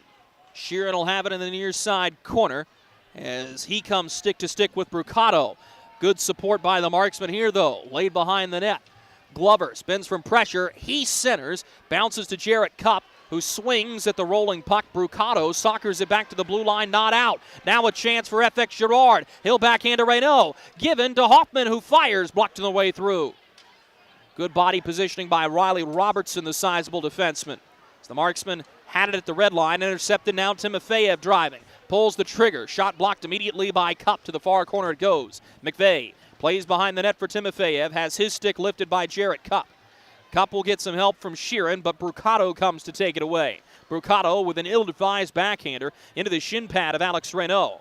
He'll give it up ice to Jarrett Cupp now. Cupp driving. Drops for his defense partner. That's Hoffman. Fires a shot that goes off of Price. Hoffman feeds to the far side corner. Bednard there for the Marksman. Gave it into the slot. Biesinger had it for a moment. It rolls off of his backhand, and Knoxville survives to the red line. Timofeyev gives to Jason Price. He'll drive down the far boards. Fires a wrist shot off of Renda. This is going to be a penalty on Renda. Interference is the call as Price got tripped up over the stick of Vincenzo Renda. And the Marksman will go a man down for the second time in this game.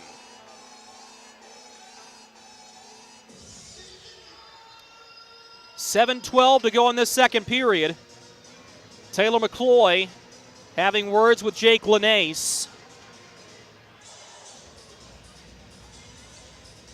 I think everybody on that Marksman bench saw that it took Linnace an extra beat to raise his arm. So the Marksman to the Freddy's penalty kill. They are 1 for 1 today. This seems like a big one, though. Penalty comes with 7:12 to go in this middle frame of regulation. The face-off will be to the blocker side of Brent Moran. It's won by the Ice Bears, who roll it on to Moran. He'll melt it. If you stay close with Knoxville, the Marksmen have had chances to close out games against this Ice Bear group. Shots have been few and far between for both teams in this one. 2-1 as the Ice Bears try to set things up. Intercepted and cleared the length of the rink by Mark Wilson. Wilson seeing time on the penalty kill as Stead's out of the box. Price engages in the near corner with McNair. There's going to be a penalty here. That may go against Jason Price. Pardon me. It's going to be a bench minor for too many men. Jacob Linnaeus walks over to the Knoxville bench, and they'll send, I believe that'll be Balsamo to serve this penalty.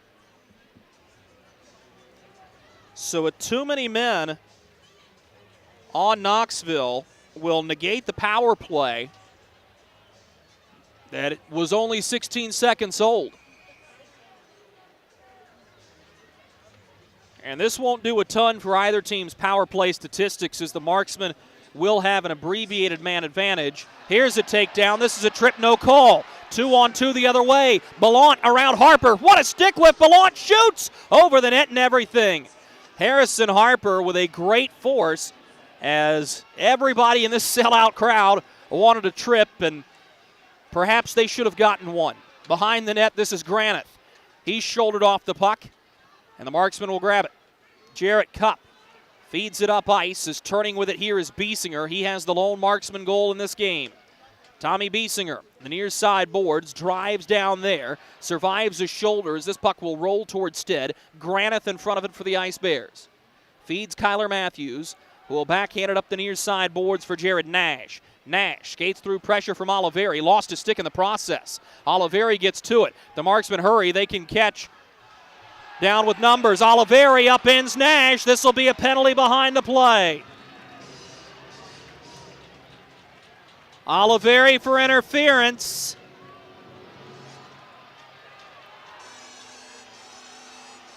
And I don't think he hit Jared Nash. I think he hit his stick, because that was an object he was trying to pick up. That's going to be interference by letter of the law. Oliveri with his second penalty of the game, this one for interference, and a lot of open space. A 4-on-3 power play for Knoxville. Penalty comes 14:04 into the second period, and looks very similar to an overtime situation. Price unable to hold the puck in the zone, as this one is going to bounce out for him. Far side boards turned over to McCloy. He'll clear it the length of the ice. Knoxville has been a little sloppy with their zone entries. Here's a clean one to Ballant down the near side boards. He drops a pass to the point, goes off the stick of Jarrett Cupp. Settled by Brucato, who will give to Price. Back for Brucato, near side corner. He walks to the bottom of the circle. Brucato pulls the trigger, blocked on the way through by Jarrett Cupp. Now Cupp will clear it up the near side glass and out. Renda's out of the box. He'll pressure Price. We'll go 4-on-4 for 10 seconds. And then another power play for the Ice Bears. Jason Price settles. He finds McVeigh. The attacking blue line, Anthony McVeigh, ridden into the boards. Forced to dump it in. Jarrett Cupp will go back to retrieve. 55 seconds of power play time for the Ice Bears as the Marksmen go back onto the Freddy's penalty kill. You can visit them on Ramsey Street across from Methodist University. Here's a shot by Turner. Rang it off the far post. Stays 2-1. Now Timofeyev gives to the back door. A one-timer fanned on by Nash. Works into the near side corner. Balsamo feeds the point. Timofeyev walking. Gives to Sam Turner. Back for Timofeyev. Gave it away to Matt McNair. He'll do the honors down the rink. 4:20 to go in the second period. Behind the net, Sam Turner will look up ice. Turner will flip it ahead for Stepan Timofeyev. Works ahead of the blue line, gives the far side face-off circle. Centering pass, tipped on the way through. High off the glass, Timofeyev shot, ricochets off of Bednard. Now a turnover. Biesinger and Bednard going back on a 2-on-1. Biesinger holding, gives to Bednard, one-timer. Christian Stead with a huge save with a blocker side leg pad. Will rush back the other way. Balsamo tried to pull the trigger, he cannot. Now Bednard upended by Nash. That's a huge stop by Stead as Bednard was unable to elevate the puck. Here's J.B. Baker.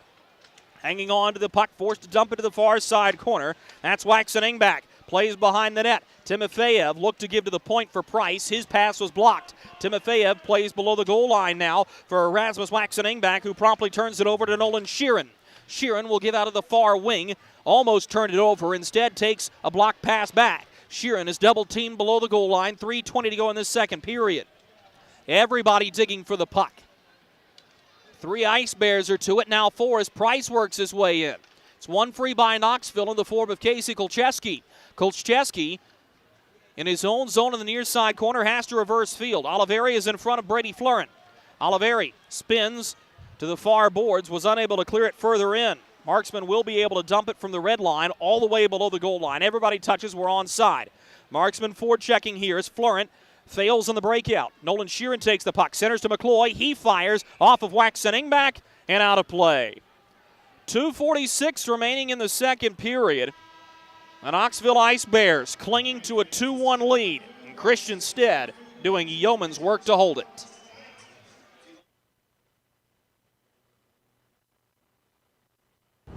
How do you take the coolest game on Earth and make it even hotter?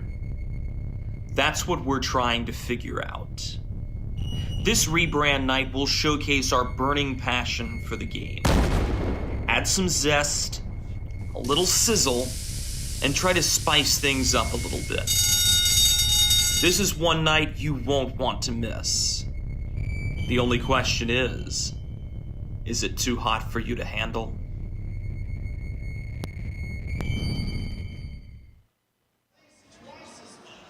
Make sure you stay tuned to Marksman's social media channels on Monday at noon as the rebrand night identity will be released. Not a permanent rebrand, just for one night. It'll be on March 19th against the Birmingham Bulls.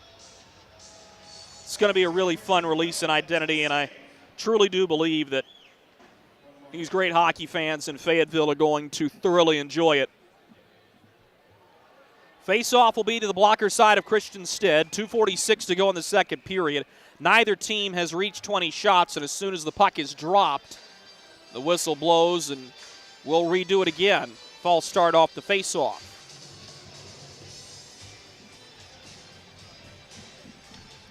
Face-off won by the Ice Bears as Riley Robertson works to the near side boards. He has it, had his stick lifted by Reimers. Just has to spin it up the near side boards for Brucato. He gets crunched by Renda, but takes a hit to make a play. McVeigh in 2-on-1. He fires. Moran got a piece of it with a blocker side leg pad.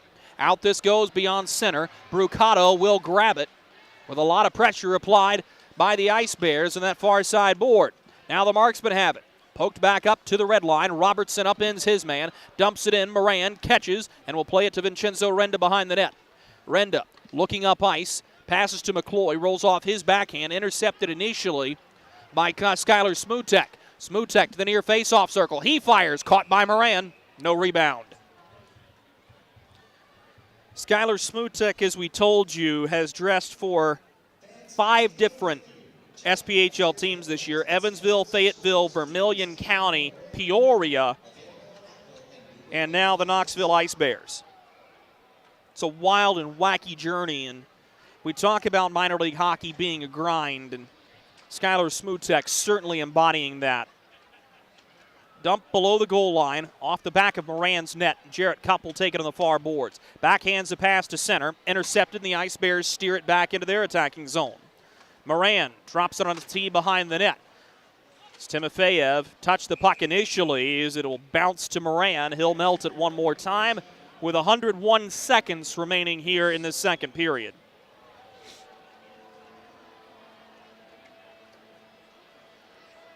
Face-off stays in the Ice Bears attacking zone, and Marksmen really want to get out of this period feeling like they've garnered a little momentum. This game has been anything but tame as both teams have exploded, had lapses in mental judgment.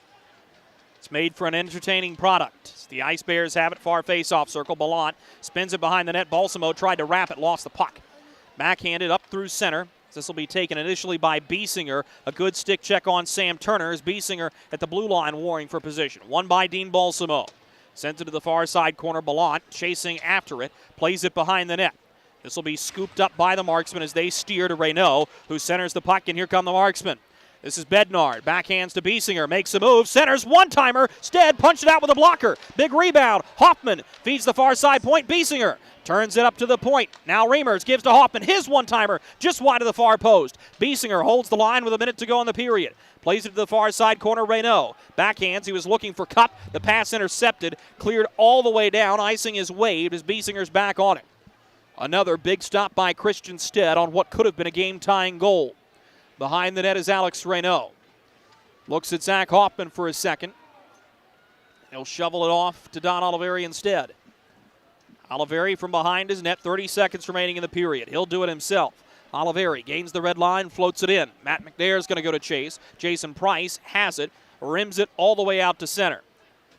Steered by Mark Wilson to Harrison Harper. He gives the puck away. Harper recovering on his own error, tried to slide the puck up ice, lost a glove in the process. Ahead of the attacking blue line, the Marksman had the puck thwarted there. This will be dumped right back in. Hard check delivered right by the penalty box door as Jared Nash comes in. Reimers throws his glove off, and those two will not be allowed to do anything further. Pardon, that was Harper who got up and answered for the hit. 0-0 on the clock. The score at the end of the second period.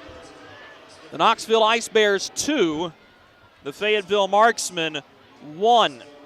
Shots on goal in the second period for the Knoxville Ice Bears 5, and a game total of 17 for the Fayetteville Marksmen 8, and a game total of 14. Dean Balsamo has the lone goal in the frame. His goal gives the Ice Bears a 2-1 lead. We'll put this period on reset for you right after these messages. Welcome to Freddy's. How are you guys doing? Meetings. Lunch meetings all week, all salads. Bean salads. Quinoa salads. Heirloom salads. Frisee salads. Sometimes a guy needs a Freddy's Original Double, Chicago Dog, and a Turtle Sundae. Make that 2, please. 3. Absolutely. If you're gonna be bad, it better be good. Being bad never tasted this good. Freddy's, the experience that puts a smile on your face and the taste that brings you back. Something big is coming. Something so big, it'll change the world of chicken sandwiches. Zaxby's new signature sandwich with Zax sauce or new spicy Zax sauce. Because the chicken sandwich war ain't over yet. The new signature sandwich. All the other little sandwiches can run along. We'll take it from here. Kelly, you need to unmute yourself.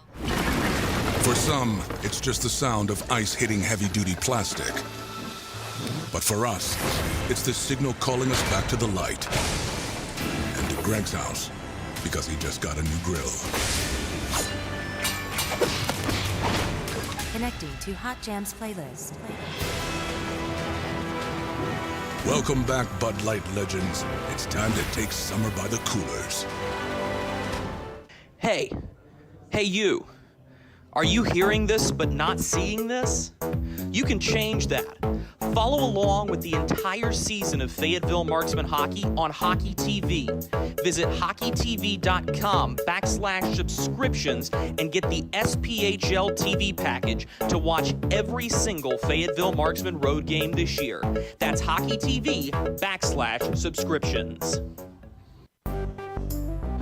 Experience the thrill of being a Fayetteville Marksmen season ticket holder and all the benefits that come along with it, including your same great seat for 28 or 14 home games, exclusive season ticket member events, and an opportunity to enjoy discounts on food and beverage and merchandise at the Crown Coliseum.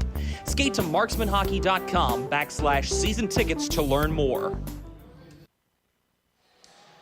We welcome you back to the Knoxville Civic Coliseum. Drew Blevins alongside you as the Knoxville Ice Bears have a 2-1 lead on the Fayetteville Marksmen. We put this period on reset. Really, more penalties to talk about than goals, so we'll go ahead and get the one out of the way. Dino Balsamo, 7:48 into the second period, driving the net front for a rebound, crashes and is able to punch it in. And it was one that touched a nerve with Brent Moran. He certainly absorbed some contact. Goal stands after conversation. Brady Florent and Jared Nash will have the assist on the Balsamo goal. And that is where we stand through 40 minutes of play. And I think that's one of those goals that when you look at how it works overall, it's eerily similar to a goal that was disallowed with body contact in front in the first period that ultimately victimizes the Marksmen. And there are many of you who are thinking we could very easily be tied 2-2. We are not. It's a 2-1 deficit, and the first time the Marksmen are down entering the third period on the road here at the Knoxville Civic Coliseum this season. Penalties abound. It started about halfway through the period with Jason Price coming off of his discipline with a slash. That came after Anthony McVeigh was whistled for the same infraction. Marksmen had great chances in the power play, and Christian Stead, combined with a solid penalty kill unit, has been really, really good. Stead's best save came toward the end of the period on a 2-on-1 between Tommy Biesinger and Shane Bednard. Biesinger does his magic to get the pass to Bednard, who got great wood on the shot. He just could not elevate it, and Stead gets over with a leg pad and makes a giant save. Weird sequence there. Starting 12:48 into the second period as Vincenzo Renda took an interference call. That was negated 16 seconds later by a too-many men on the ice against Knoxville, and one that'll drive Jeff Carr up the wall. But they do earn a power play opportunity after Don Oliveri is called for interference. And again, that's a weird penalty, and it was put into the rule book more recently than you think within my lifetime, within my 26 years. And that is where if a stick is loose and an opponent especially is trying to grab it, you can't touch it. You can't hit it. You can't knock it out of the way. That is illegal. And Don Oliveri, he did barely, albeit, touch Jared Nash's stick, and that's where the interference came from. I think there had been some confusion as to whether or not he laid a body check on Jared Nash away from the puck. He did not. That's for touching the stick, and Oliveri frustrated about that penalty. Right to be. There wasn't a lot there, but by letter of the law in that case, it is an accurate call. So the Marksmen go down a man. No harm, no foul, as Knoxville is unable to convert. The official power play statistics are as follows. Knoxville is 0 for 3 on the man advantage, and Fayetteville is 0 for 4 on the St. Peter Pest Control power play. If you'll hearken back to the loss here on January 21st, the Marksmen ended the game 1 for 7 on the man advantage, and one that really stuck with Fayetteville before they started this win streak at Birmingham the next night. We're going to pause for these messages from our corporate partners. Coming back on the other side, we'll answer some of your listener-submitted questions up here in the broadcast booth, as we do every night here in the Marksman Radio Network. This is Marksman Hockey.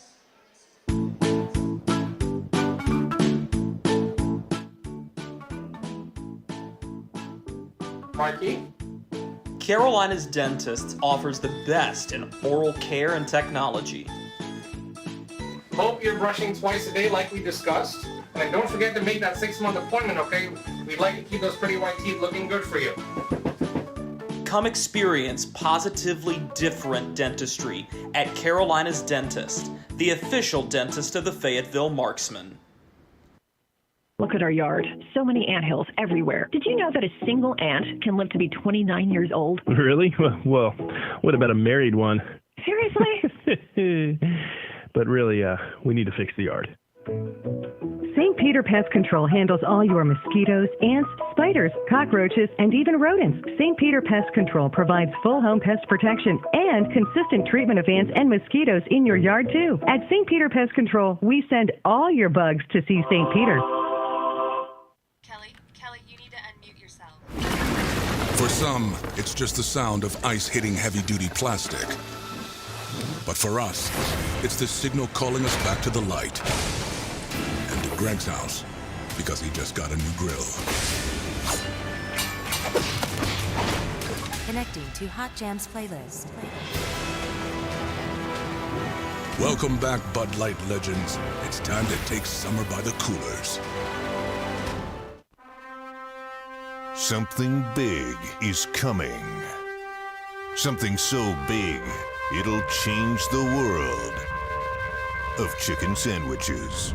Zaxby's new signature sandwich with Zax sauce or new spicy Zax sauce. Because the chicken sandwich war ain't over yet. The new signature sandwich. All the other little sandwiches can run along. We'll take it from here. Welcome to Freddy's. How are you guys doing? Meetings. Lunch meetings all week, all salads. Bean salads. Quinoa salads. Heirloom salads. Frisee salads. Sometimes a guy needs a Freddy's Original Double, Chicago Dog, and a Turtle Sundae. Make that 2, please. 3. Absolutely. If we're gonna be bad, it better be good. Being bad never tasted this good. Freddy's, the experience that puts a smile on your face and the taste that brings you back. Hey you. Are you hearing this but not seeing this? You can change that. Follow along with the entire season of Fayetteville Marksmen hockey on Hockey TV. Visit hockeytv.com/subscriptions and get the SPHL TV package to watch every single Fayetteville Marksmen road game this year. That's hockeytv.com/subscriptions. Welcome back to the Knoxville Civic Coliseum. Drew Blevins alongside you in the broadcast booth, about 10 minutes away from puck drop of period number 3. Time to answer some of your listener-submitted questions from up here in the broadcast booth. If you want to have one of your future questions answered on a future edition of Ask the Voice, all you have to do is email me at dblevins, that's DBLEVINS, at marksmanhockey.com with your name, where you're listening from, and a good question about hockey or the Marksmen. Our first question tonight comes from Brendan, who is listening in Indian Trail, North Carolina. Brendan wants to know, what are the playoff clinching scenarios for the Marksmen, and how does playoff clinching work? Great question, and a perfectly appropriate time to analyze what's going on. So the top 8 teams in the SPHL make the playoffs, and you can start calculating clinching scenarios by looking at where the team in 9th place is and their maximum number of points, which in the case of the Birmingham Bulls, they have 26 points right now. If they win out on their remaining games, and I should correct myself, they have 28 now. If they win out on their remaining games, they'll have 62 standings points. Anybody who crosses over the 62-point threshold, they're going to clinch a playoff spot because Birmingham can no longer catch them. Behind them, Macon and Vermilion County certainly can, as they have fewer maximum points than Birmingham does. Huntsville hits 62. They have the tiebreaker already, so they're in. Knoxville, with a win tonight, will have that necessary 62 and 63rd point. Overtime or shootout loss, they'll have the 1 point. They're at 62. They've got the tiebreaker. In regards to the Fayetteville Marksmen, who right now have 53 standings points, a win tonight would put them at 55, a win tomorrow at 57, should that compound on top of each other, which, believe it or not, would set up the Marksmen in a clinching scenario next weekend, regardless of what Birmingham does. If the Marksmen were able to take 5 out of 6 points next weekend over Quad City, they'd clinch. And, of course, there's still a good chance that next weekend could be a clinching scenario for the Marksmen, as Birmingham will have to play Huntsville again tomorrow in a challenging contest again for that Birmingham group. So that's the way those clinching scenarios work. That's how we know Huntsville's already in, and that's where the Marksmen are. They're not on the outside looking in. You know, nothing is ever for certain, but barring a minor miracle, the Marksmen are going to be a playoff team, and they'll be in position to clinch as soon as next weekend, which would be very exciting for everybody with a giant 3-game weekend upcoming for the Fayetteville Marksmen. Our second question comes from Casey, and Casey is listening in Spring Lake, North Carolina. Casey wants to know, what is the environment like on the road in different buildings, and which visiting team has the most unique atmosphere? And in my opinion, I think you're looking at it right now, KC, because Knoxville has a strong fan base. They are loud, but the thing about this building is it is old. You step right back into the 1960s when this building was constructed. There's not a lot of good cell service in this building. It's greasy, it's grimy, but it's kind of Knoxville's own, and it's the building that they embrace, and it's a fun atmosphere. Very similar to old Reynolds Coliseum at NC State. It's built up instead of wide and out like the Crown Coliseum is. So while the Crown easily doubles Knoxville in capacity, it feels like everybody's on top of you here in Knoxville, whereas at the Crown Coliseum it spreads out very similar to the way Michigan Stadium does. Roanoke has a strong contingency in an older building as well. I'm excited to go to Huntsville later on in Pensacola as well to see a couple of new buildings as well.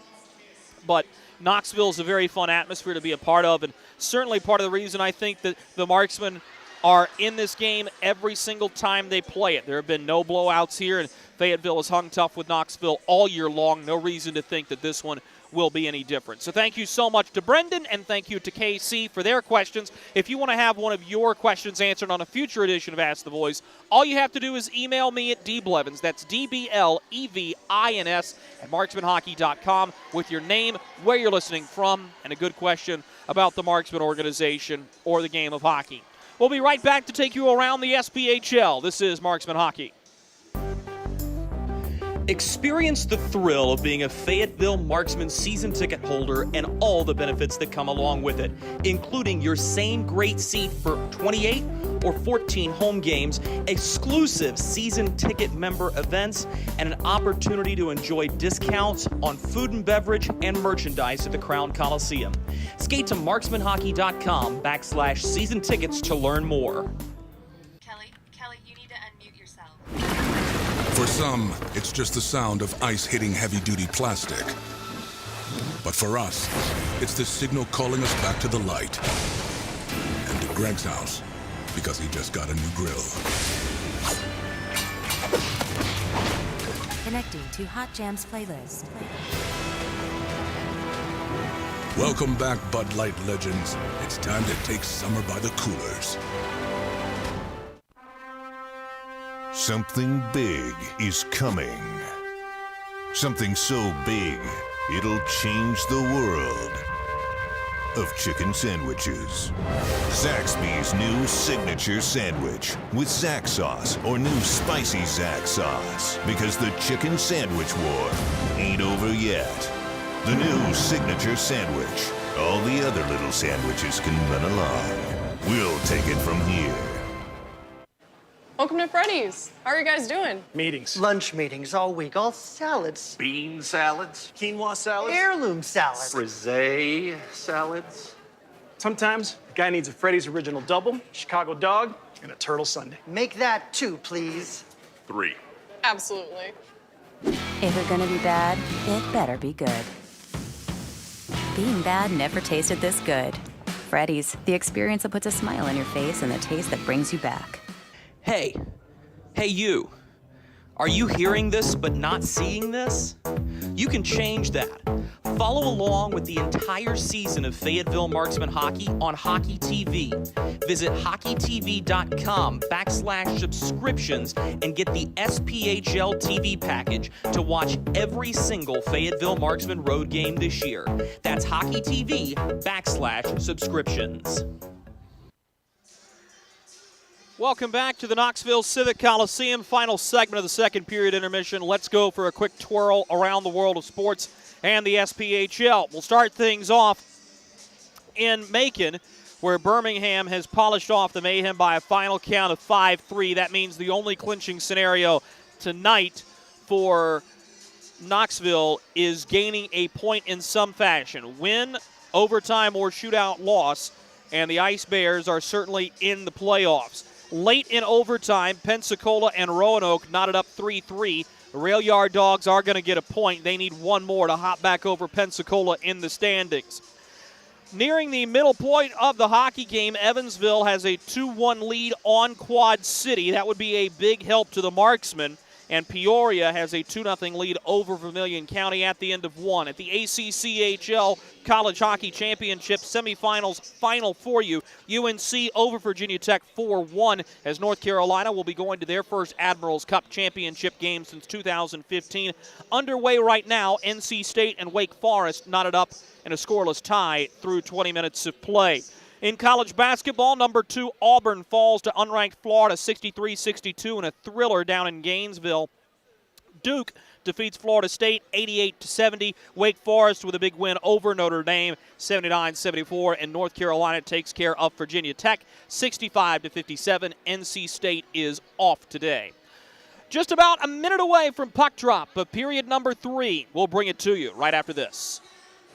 Welcome to Freddy's. How are you guys doing? Meetings. Lunch meetings all week, all salads. Bean salads. Quinoa salads. Heirloom salad. Frisee salads. Sometimes a guy needs a Freddy's Original Double, Chicago Dog, and a Turtle Sundae. Make that 2, please. 3. Absolutely. If it's gonna be bad, it better be good. Being bad never tasted this good. Freddy's, the experience that puts a smile on your face and the taste that brings you back. Hey you, are you hearing this but not seeing this? You can change that. Follow along with the entire season of Fayetteville Marksmen hockey on Hockey TV. Visit hockeytv.com/subscriptions and get the SPHL TV package to watch every single Fayetteville Marksmen road game this year. That's hockeytv.com/subscriptions.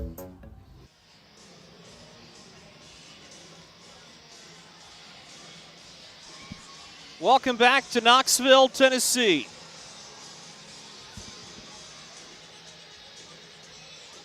(2-1) the score. The Knoxville Ice Bears leading the Fayetteville Marksmen. And here as Rocky Top plays at every second intermission, it's another bluegrass classic that comes to mind, Dueling Banjos. These two teams have dueled it out 5 times before. And very similar to the ending of that song where the forlorn guitarist can no longer keep up with a young man playing the banjo, the Marksmen have been spurned time and time again. They look to finish out the last few bars here. 20 minutes to go in this hockey game. Puck is dropped, and away we go as the Marksmen look for success in a building that has been difficult to have it come by. Centering pass. Here's a shot blocked by a diving Brady Florent. And the Ice Bears are back out through center. Headman pass. This is offside as Nash was ahead of the blue line. And to put that in perspective for you, it hasn't just been the Marksmen. Ice Bears are 14-3-0 at home this season. And that is the second best win percentage at home in the SPHL, behind only Peoria, who is 14-2-1 at home. Nolan Sheeran, the newest Marksman, will take the draw. Product of Canisius. It's an NCAA D1 program. Is hanging on to the puck here is Skylar Smutek after an Ice Bears face-off win. Feeds it to the far side board through center. It's too far for Riley Robertson, but the Marksmen will give it right back. Handling the puck here is Florent. Slides to J.B. Baker, who has to drop it back in space. Anthony McVeigh will turn it to Riley Robertson. Swings to Skylar Smutek up the near boards beyond Baker. That was tipped into the zone. No icing, as Moran will leave it on a tee behind the net.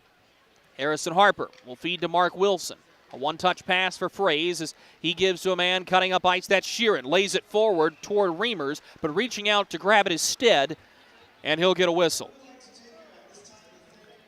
Christian Stead is a big reacquisition for this Ice Bears team. Spent time in the ECHL with the South Carolina Stingrays. Did not see a ton of action.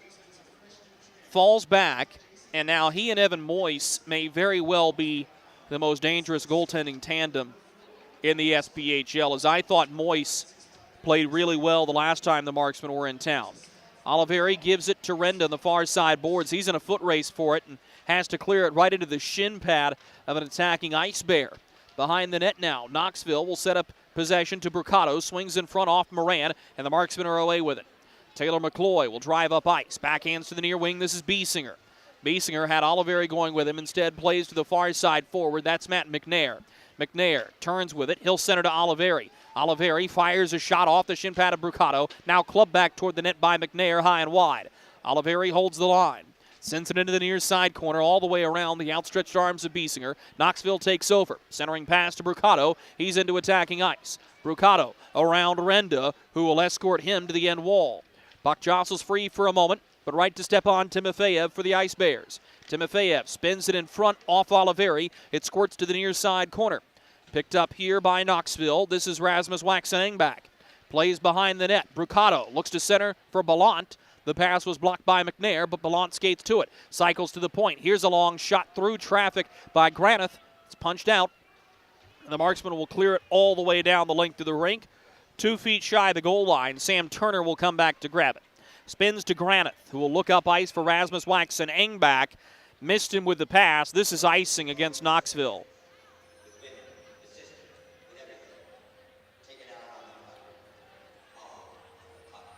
The face-off will come down to the glove side of Christian Stead.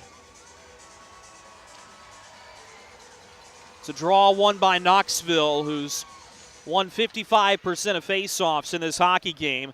Nearly another ice, but Rasmus Waxen-Engback got to stick to it. Marksmen have to break it out. They cannot. Smutek sends it up the near side boards. Marksman will pressure him. Puck knocks free, but right to Waxen-Engback, who will give to Riley Robertson. Centers to Ballant, who will tip it in at the red line. New lines coming for both teams. This is Hoffman for the Marksmen. Feeds it up ice, and it'll be dumped in by Nolan Sheeran. On goal to Stead. He'll swallow it. This is interesting to me. It looks like the Marksmen are amending their strategy. They're dumping this one in onto Christian Stead, forcing him to make a save and hold for an attacking zone draw.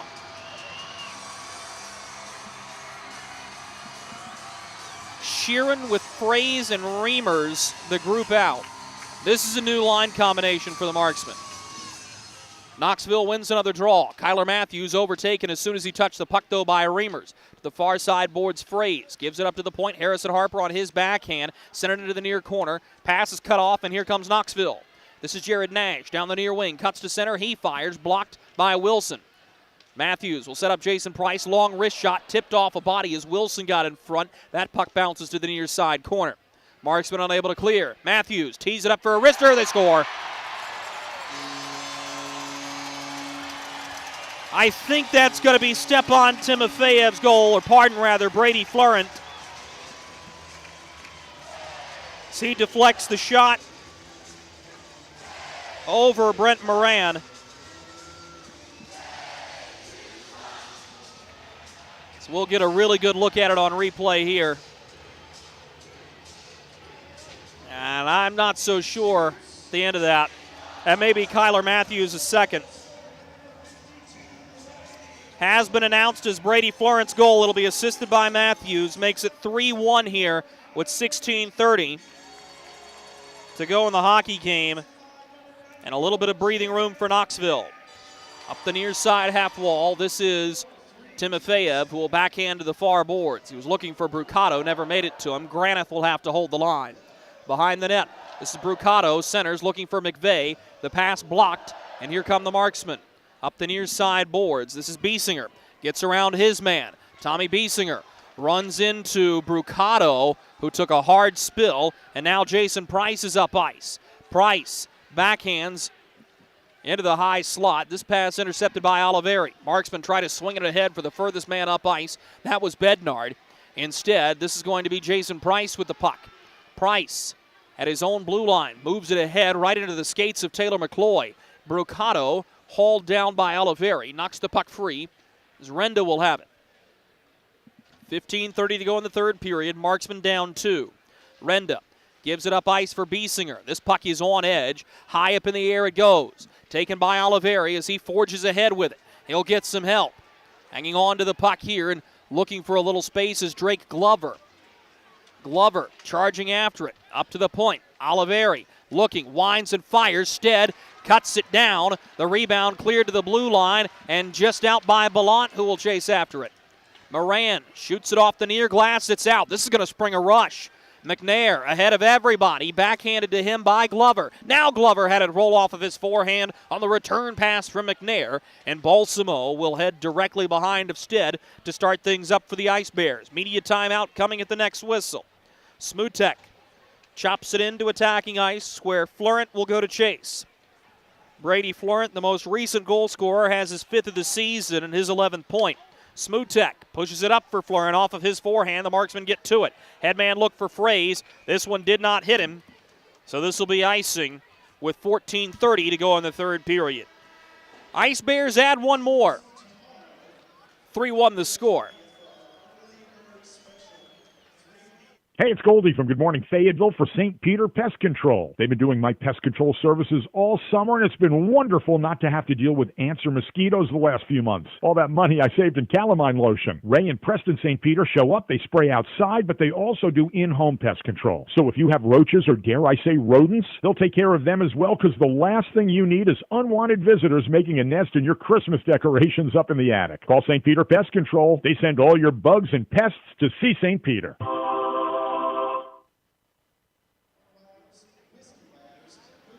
14:30 remaining in the third period. The Knoxville Ice Bears leading the Fayetteville Marksmen 3-1. Brady Florent on a deflection over Brent Moran has given the Ice Bears a 2-goal lead. Face-off will be to the far circle in the Marksman zone. Knoxville has already won the season series over the Marksmen. So they have 4 wins in 5 meetings. The lone win for the Marksmen came way back on November 7th in a 3-1 win. Backhanded to Zach Reimers, though. Could be a 2-on-1. He pulls the trigger. He scores! Zach Reimers! A bar down beauty! And it's a 1-goal game again.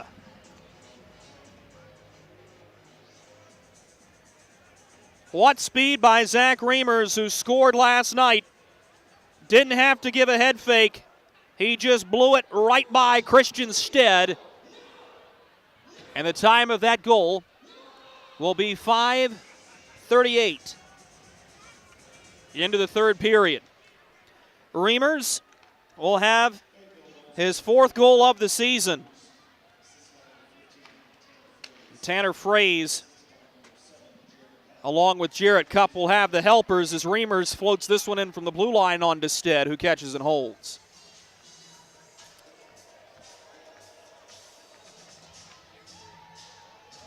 Big goal for the Marksmen. And that type of response is what you're looking for. This team has not had to go through a ton of adversity in the last 9 games. But bearing down and getting that goal's big as Bednard shoots this one into Matthews, who kicks it up ice to Waxen Engback, blowing a tire. Bednard holds the line. One more chance. Biesinger pulls the trigger fan of the shot. Sticks with it, though. Waxen Engback with a hard shoulder. He came up high on Biesinger. No call. Slash is being given as Renda will talk with Matthews. 2 have not dropped the gloves as Biesinger is slow to get up in the far side corner. That collision was on the nastier side. As Biesinger is shaken up. Will get back to the bench under his own power. Kid's a warrior. That hit's going to leave a sour taste in everybody's mouth, though.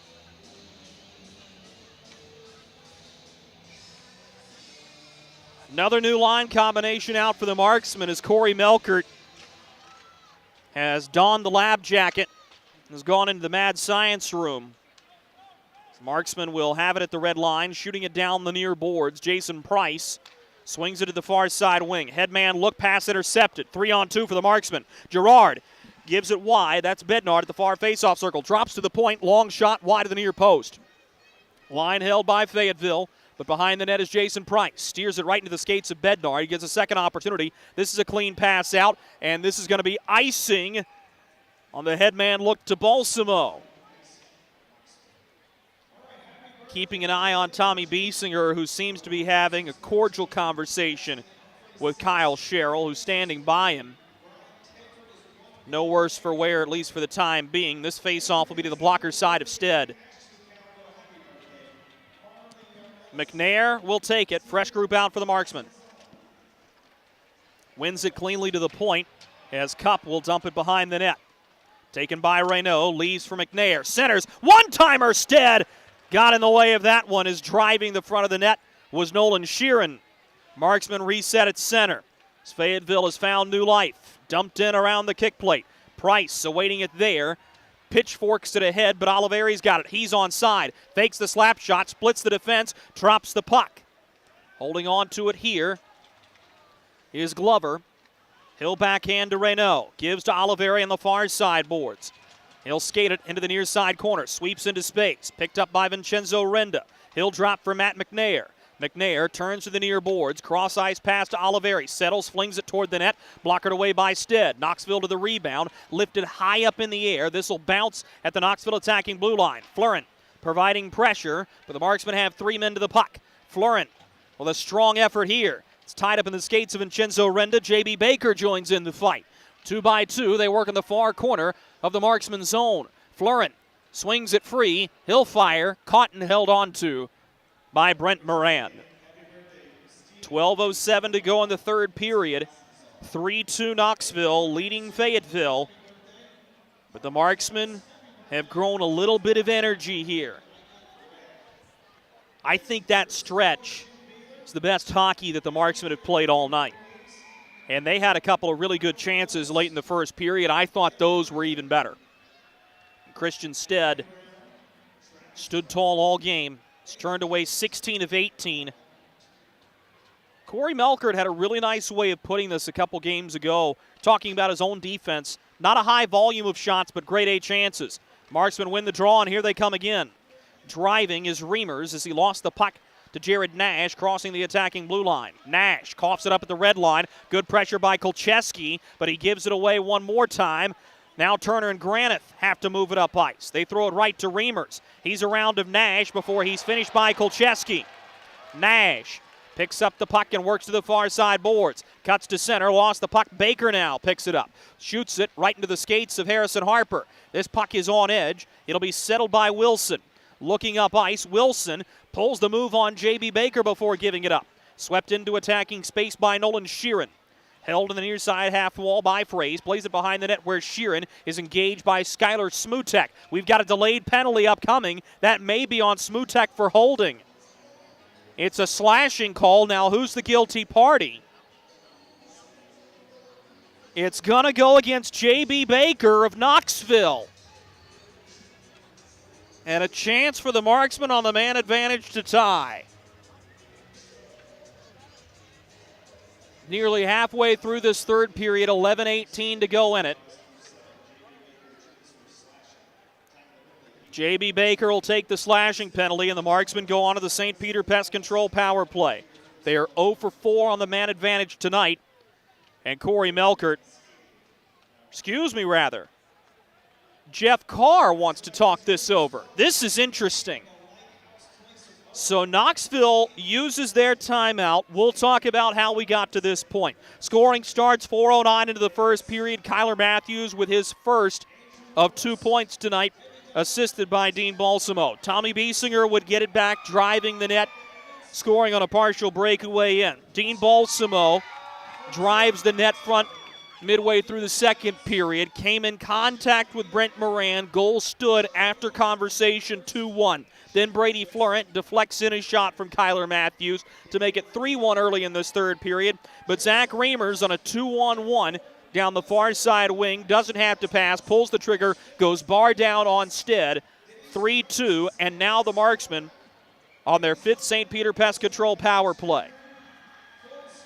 After the timeout, top groups out for both teams. Face-off won by Knoxville. Price trying to get it out, and he does, just around Bednard with help from Brucato.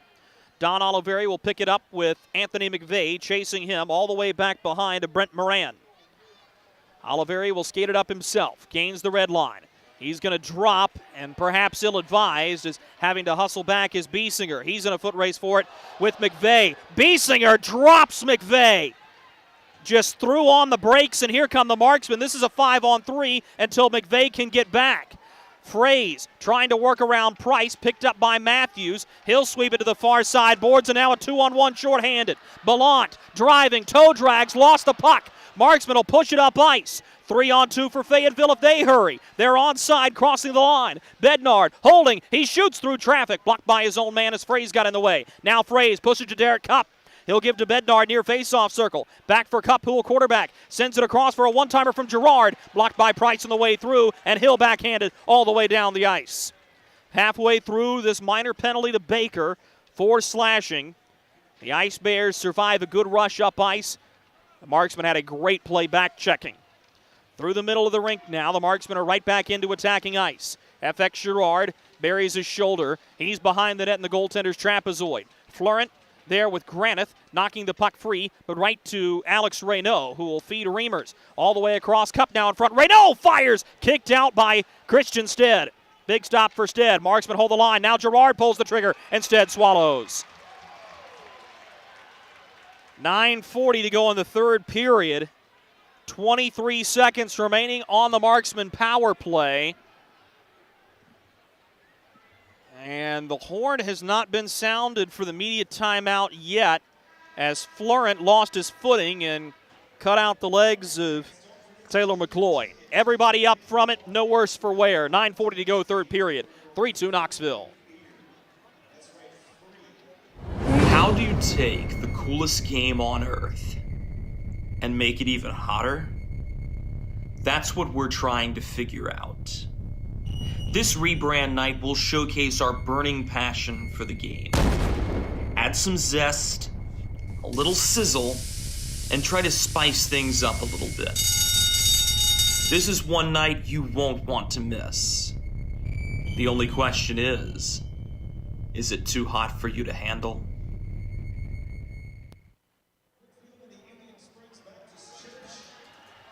.940 remains in the third period of this one.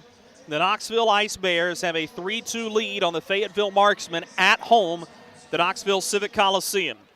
Any standings point clinches a playoff spot for the Ice Bears. Marksmen looking for their 10th straight win. 23 seconds to go on their power play. The Marksmen win the face-off, but Brucato disrupts the pass from Oliveri across to Bednard. Everybody has to regroup. 10 seconds remaining in the man advantage for the Marksmen, in danger of going 0 for 5 on the power play tonight. Brought up ice is driving here is Renda. Lost the puck, somehow keeps it in. Centering pass to Fraze. Jumping in front is Price. Backhands to J.B. Baker. Run into by Oliveri, and that'll quelch that chance. Good chances both ways there without a shot on goal, as these two teams have really flashed moments of greatness here in this third period. Shots are dead even at 19-19. Here's Vincenzo Renda. Lost the puck to Baker, but cutting in front of him to grab it is Nolan Sheeran. Sheeran lifts it into attacking ice. Drives to the far side corner. Timofeyev beats him there. Sends it all the way up. Caught and played forward by Zach Hoffman. He's in. Fires into the glove of Stead, who will hold for a whistle. Marksmen have been the better team in this third period, especially after the Reimers goal, and still plenty of time, no panic. This is very much a work your rear end off game and hope you can tie it. It'll be Sheeran with Reimers, and Biesinger will take the draw here.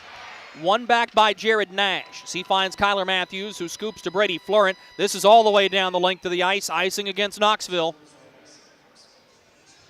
No change for the Ice Bears. The face-off will go to the blocker's side of Stead.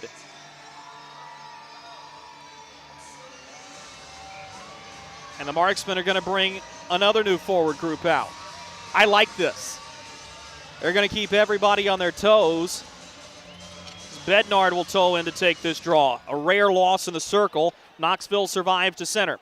Dumped right back in by Fayetteville. Bednard chasing. Biesinger had it for a moment, lost it. Now Timofeyev gives to the far wing. Squaring for it was Nash. Swept toward the front of the net. He's looking for Florent, who has to take it behind the cage. Gives to Nash, the far side hash mark. Off-angle shot, caught by Moran.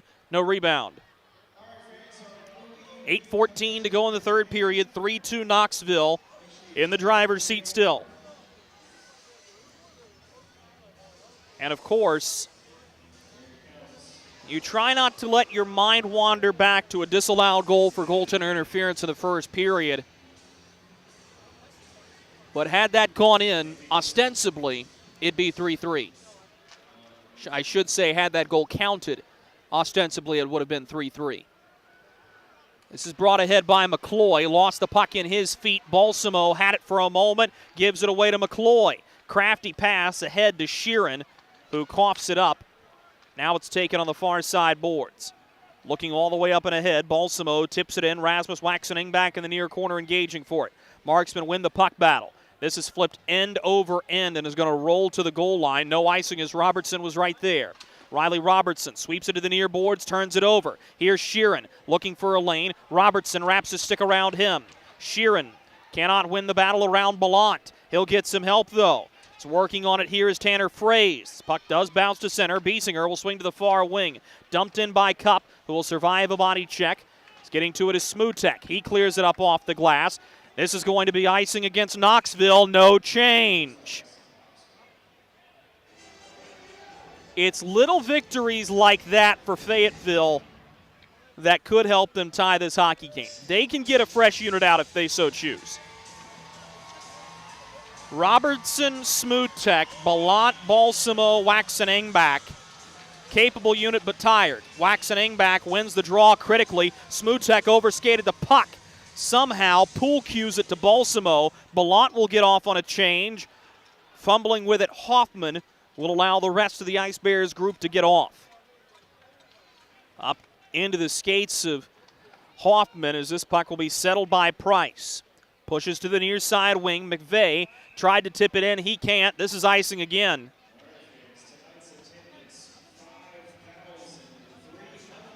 .6:54 remaining in the third period. 3-2 Knoxville leading.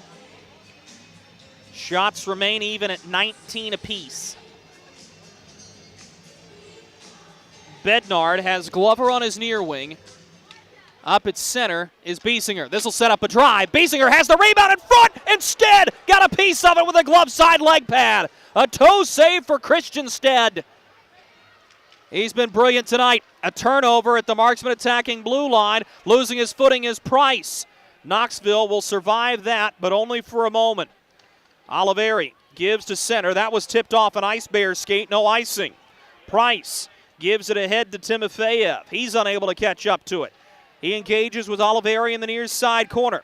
Oliveri held up, but he'll get some help. This is FX Girard, who will push it to the far side wing. A tie-up in the far corner as Timofeyev has Oliveri in a headlock. Those two working on each other. We're going to keep playing 4-on-4. Now a whack by Timofeyev as he got Oliveri. There's a penalty in the other end. Timofeyev wants Oliveri. The arm is up by Jacob Linnaeus all the way down at the Marksmen attacking goal line.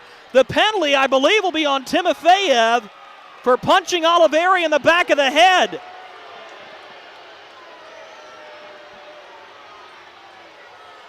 And this could be serious. That was an egregious attack on Oliveri from behind. And after an extended period of holding in the near side corner, Taylor McCloy will come in and pull Bednard from the official semicircle. This could be anything. This could be a major, this could be an ejection, this could be a minor. And there's justification for any of it. Problem is, and this is the critique of the three-man officiating system. Jacob Linnaeus has to watch the play that is down in the Marksmen attacking end. This is going to be a 4-minute double minor and a huge chance for the Fayetteville Marksmen. Taking one of Knoxville's best players off the ice on a double minor. We'll have the official infraction for you shortly. 6:04 to go in the third period. Corey Melkert does have a timeout left. Jeff Carr is furious. And give credit to Don Oliveri, who did not retaliate.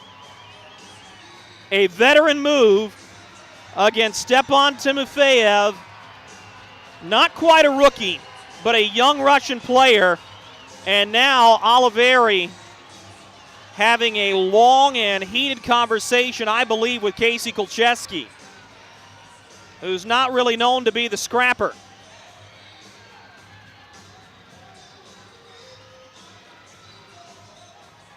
Oliveri is going to be out there to start this Marksman power play. It is a double minor.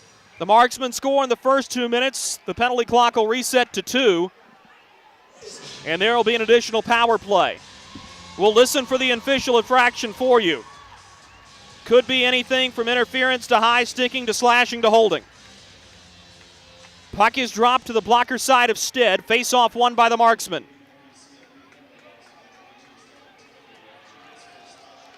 It is a slash and then interference. So back-to-back infractions.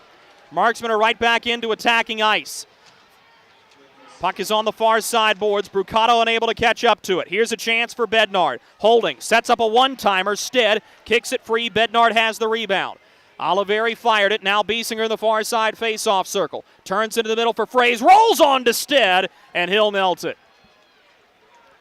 5:28 to go in the third period. 3:25 to go on the Marksman power play. Fayetteville is 0 for 5 on the St. Peter Pest Control power play this evening. It only takes one. Face-off will be to the blocker side of Christian Stead. A clean win for Knoxville. They're unable to clear it out, though. Behind the net, Fraze reaching for it, engaged by Sam Turner. Backhands to Bednard, who twirls to Oliveri, sets up Biesinger. Fakes the one-timer back to Oliveri, middle blue line. To the top of the near face-off circle, Bednard, cross-ice pass tipped. Bednard recovers on it, plays it to the near corner, all the way around the kick plate. Biesinger will be asked to hold the line. He does. Feeds Oliveri. Now Bednard with a chance, near circle. He shoots. Stead flashes leather and hangs on.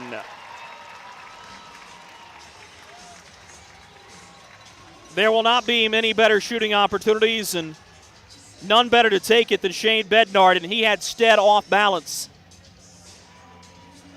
As Christian Stead almost drifted into the net with his blocker side foot. Keeps it out, though. Doesn't have to look good, just can't cross the line.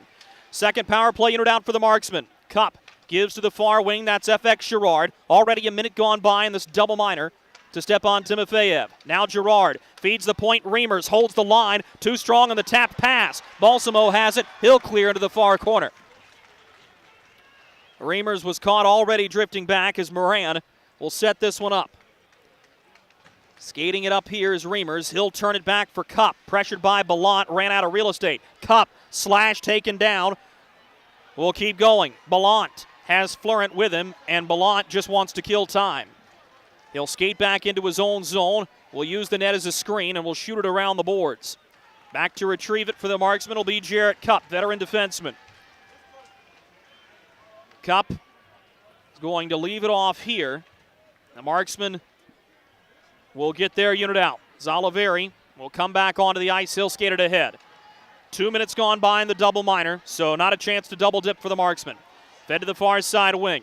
Setting things up there, Biesinger turns the puck over to J.B. Baker. Doesn't clear on the first try, can't clear on the second. On the third he does, but only to the red line. Back into the zone, here comes Fayetteville as Sheeran will give off to Bednard. Cross-ice pass to Biesinger. Thought about firing, instead finds Oliveri. Floats one on goal, and Stead swallows it. 3:37 to go in this third period. What a hockey game it's been. We go down the stretch after this. Look at our yard. So many anthills everywhere. Did you know that a single ant can live to be 29 years old? Really? Well, what about a married one? Seriously? But really, we need to fix the yard. St. Peter Pest Control handles all your mosquitoes, ants, spiders, cockroaches, and even rodents. St. Peter Pest Control provides full home pest protection and consistent treatment of ants and mosquitoes in your yard, too. At St. Peter Pest Control, we send all your bugs to see St. Peter. 3:37 remaining in the hockey game as we come back from our final media timeout. This has been a war. 3-2 Knoxville leads in front of a capacity crowd. here at the Knoxville Civic Coliseum. These two teams will do it all over again on short rest, 3 p.m. tomorrow to end the weekend for both of these squads. The face-off will be to the glove side of Christian Stead. He's turned away 20 of 22 marksman shots. They'll need him in the final 3:37. We'll keep an eye on Brent Moran for you should that time come. Bednard removed from the face-off circle. Glover has to take it. Ice Bears win it. Matthews coughs it up. Here's Bednard. Backhands to Biesinger. He'll turn at the far circle. Gives to Oliveri. Fires through traffic. Stead slides over and makes the save. Christian Stead, calm and confident. And he's got a really good right hand sitting on the bench in Evan Moyce. And Jeff Carr could very well go to his number 55 tomorrow. He could return with Christian Stead. Marksmen win the draw cleanly to Oliveri, far side point. Sets up Biesinger at the far hash. Biesinger tried to center, off Brucato, back to center. Minute 15 to go in the double minor to Stepan Timofeyev. Biesinger is ahead, tried to saucer to Fraze. Biesinger gets the puck back, has to play behind the net. Steered up to the near side point. Oliveri cuts in. He holds the line as losing his hat is Brucato. He's got to get off and can't quickly.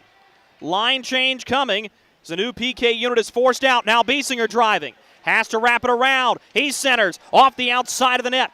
Bednard coming to grab the puck. 45 seconds to go on the marksman man advantage. To Oliveri with a bouncing puck. Looks to settle in the near boards. Tried to play it behind the net, but McVeigh ties him up. Now Bednard will send it. Here's a centering pass. Stead says no and covers.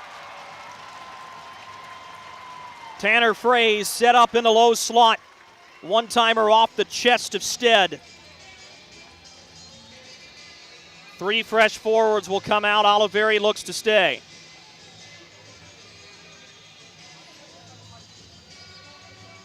And Corey Melkert is going to pull his veteran defenseman here. This will be Reynaud, Reimers, McCloy, Girard, and the man who possesses here, Nolan Sheeran. Gives to Reimers, who sets up Sheeran. Across for FX Girard, top of the far circle. Cross-ice pass, Reimers pulls the trigger off the catching side shoulder of Stead. In the near side corner now. Marksman will have it behind the net.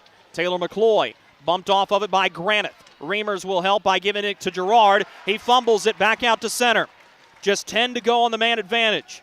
Timofeyev standing in the box as Girard will dump it in. Reynaud bumped. Reimers takes the puck in the near boards, coughs it up. We're back to even strength. Brady Florent drives down the near side boards. He'll just lay it into space and force the marksman to go get it. Under 2 minutes to go in this third period. 3-2 Knoxville in the lead. Bednard now. Cup will skate it ahead. Gives for a one-timer. Stead knocks it down with a blocker and covers. Moran came to the bench. And the Marksmen are going to pull their goaltender. Corey Melkert does have his timeout should he choose to use it. Marksmen are already looking back at Corey Melkert here. It's Glover, Fraze, Bednard, Biesinger, Oliveri, and Reimers. No timeout. 106 seconds remaining in the hockey game. Face-off won by the Ice Bears, but will get a whistle by Sean DeLowy. Not really sure what that one was for, unless there was somebody not set off the face-off. Marksmen looking on from their bench. Face-off to the blocker side of Christian Stead. There was some debris on the ice as Sean DeLowy was able to take care of that. So here we go again. Face-off won by the Ice Bears. They slam it around the near side boards. Bednard holds the line. Centering pass. Reimers' shot punched out by Stead. Baker to the loose puck, sends it toward the empty net. Misses wide, but this is icing. Baker thought it was tipped. No change coming. Another attacking zone draw for the Markmen. Face-off will be to the blocker side of Stead again. Bednard will take it versus McVeigh, but not before we hit a timeout. The Fayetteville Marksmen have been the better team of the third period. Start of the game, though, belonged to the Knoxville Ice Bears. As Kyler Matthews scored the opening goal of the game, Tommy Biesinger got it back. Then the Marksmen looked to take the lead, but the goal was disallowed on a delayed penalty because of goaltender interference against Christian Stead. Fast forward to midway through the second period. Brent Moran gets run over. That goal counts 2-1. Early third period, Brady Florent deflects a shot from Kyler Matthews over Moran under the crossbar. That made it 3-1. Zach Reimers on a 2-on-1, drives down the far side boards, beats Stead cleanly over the glove, bar down. 3-2 has been the score. Christian Stead has been on his head. He's turned away 23 of 25. As to this point, the Knoxville Ice Bears have only had 5 shots in this period.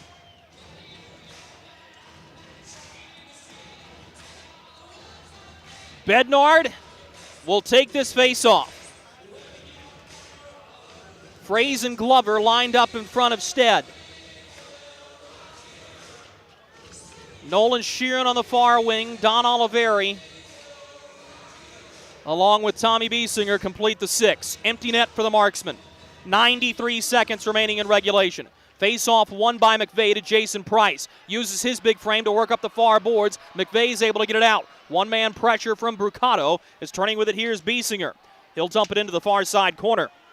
Going to grab it is Kyler Matthews. He's pressured, coughs it up. Now behind the net, the Marksmen will swing it. Biesinger's got to get to the far side point. He does to hold the line. Tried to feed it below the goal line. Instead, it ricochets off of Fraze's own man. Knoxville able to get this one out with a minute to go in the third period.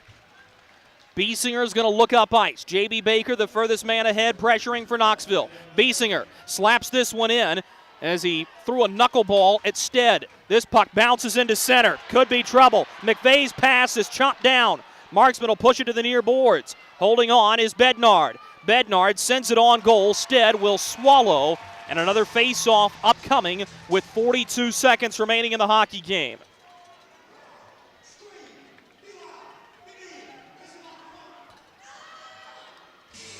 Face-off to the near side circle. Neither team has a timeout remaining. Knoxville can clinch with a win.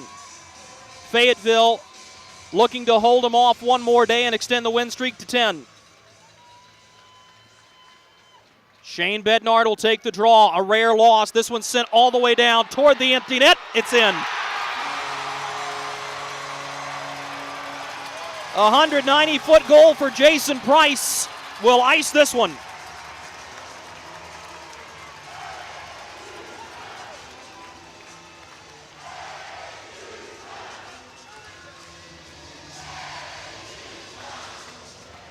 And this is going to be a bitter pill for the Fayetteville Marksmen to swallow, especially after that third period effort.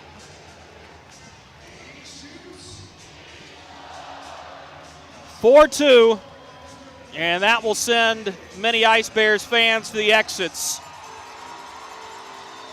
As Knoxville is poised to win their 15th at home.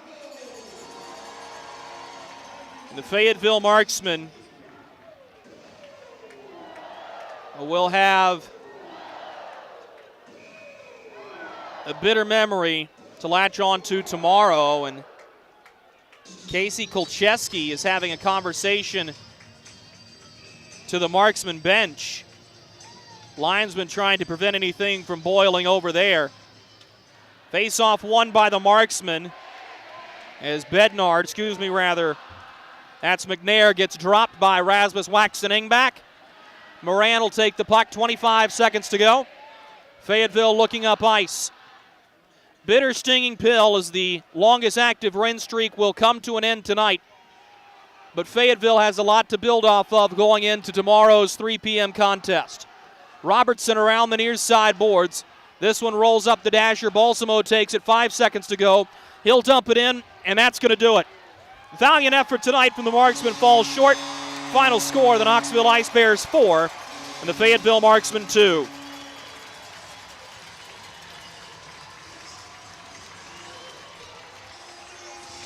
Marksmen lose their first game in 10 tries. The Knoxville Ice Bears have their 15th home win. They become the second team in the SPHL to clinch a playoff spot. And these two teams will duke it out for the final time this regular season tomorrow. Don't turn that radio dial. We'll put this game on reset for you right after these messages. This is Marksman Hockey. Kelly, you need to unmute yourself. For some, it's just the sound of ice hitting heavy-duty plastic. But for us, it's the signal calling us back to the light. And to Greg's house, because he just got a new grill. Connecting to Hot Jams playlist. Welcome back, Bud Light legends. It's time to take summer by the coolers. Something big is coming. Something so big, it'll change the world of chicken sandwiches. Zaxby's new signature sandwich with Zax sauce or new spicy Zax sauce. Because the chicken sandwich war ain't over yet. The new signature sandwich. All the other little sandwiches can run along. We'll take it from here. Welcome to Freddy's. How are you guys doing? Meetings. Lunch meetings all week, all salads. Bean salads. Quinoa salads. Heirloom salad. Frisee salads. Sometimes a guy needs a Freddy's Original Double, Chicago Dog, and a Turtle Sundae. Make that 2, please. 3. Absolutely. If it's gonna be bad, it better be good. Being bad never tasted this good.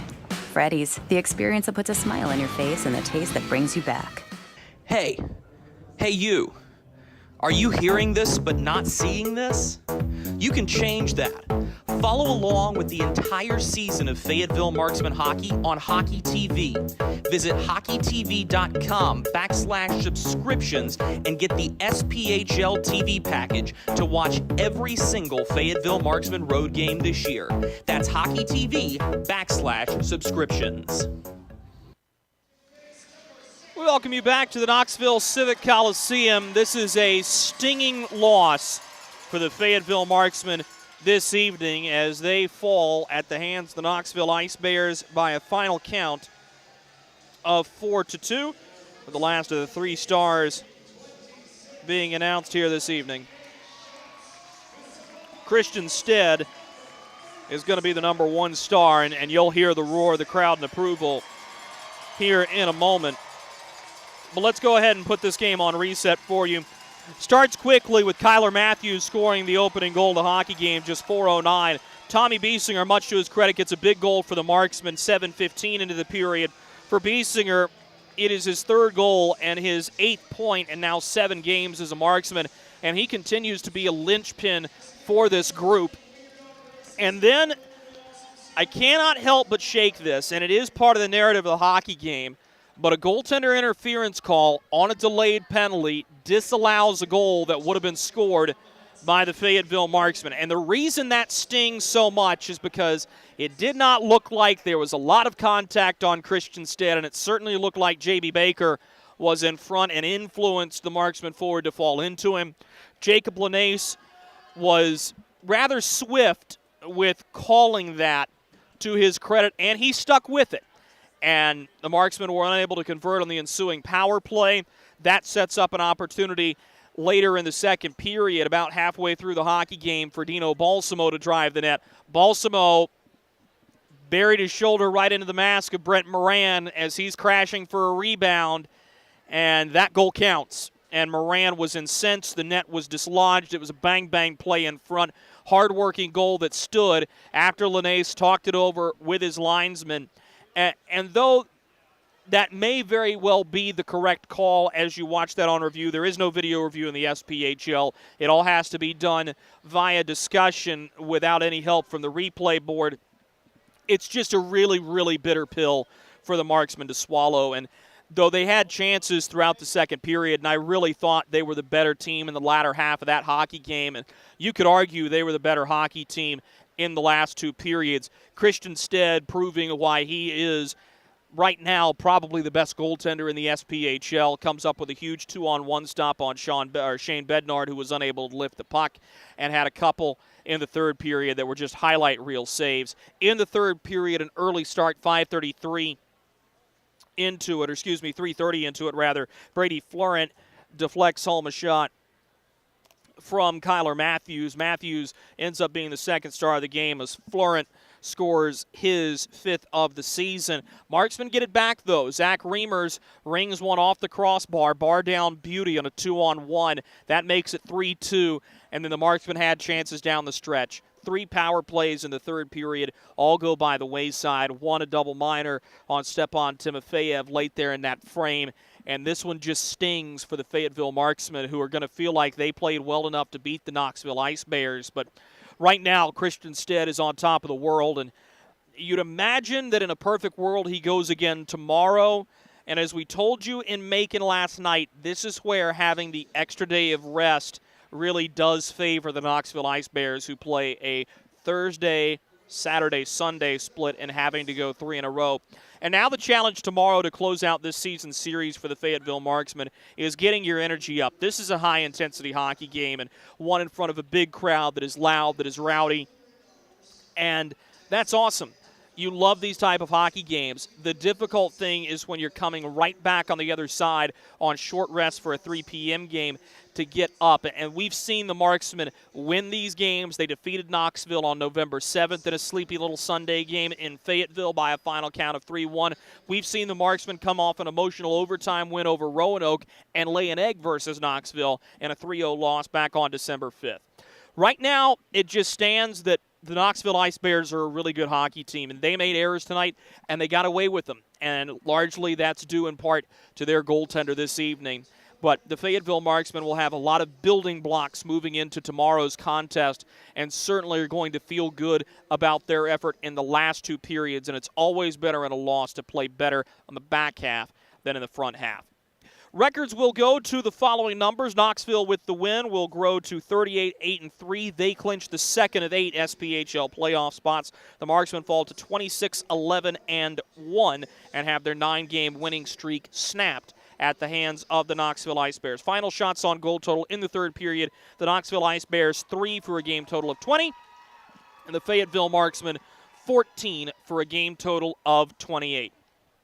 That'll do it for us here in the broadcast booth. And again, we are hoping that the Knoxville Civic Coliseum informational technology staff will be gracious enough to help us solve what was a bugaboo of an issue on Hockey TV tonight on all sides. But certainly, we will be right back here on the Marksman Radio Network tomorrow. Pre-game coverage on both will start at 2:45 p.m. with a 3 p.m. puck drop. The final score one last time from the Civic Coliseum in Knoxville, Tennessee. The Knoxville Ice Bears 4 and the Fayetteville Marksmen 2.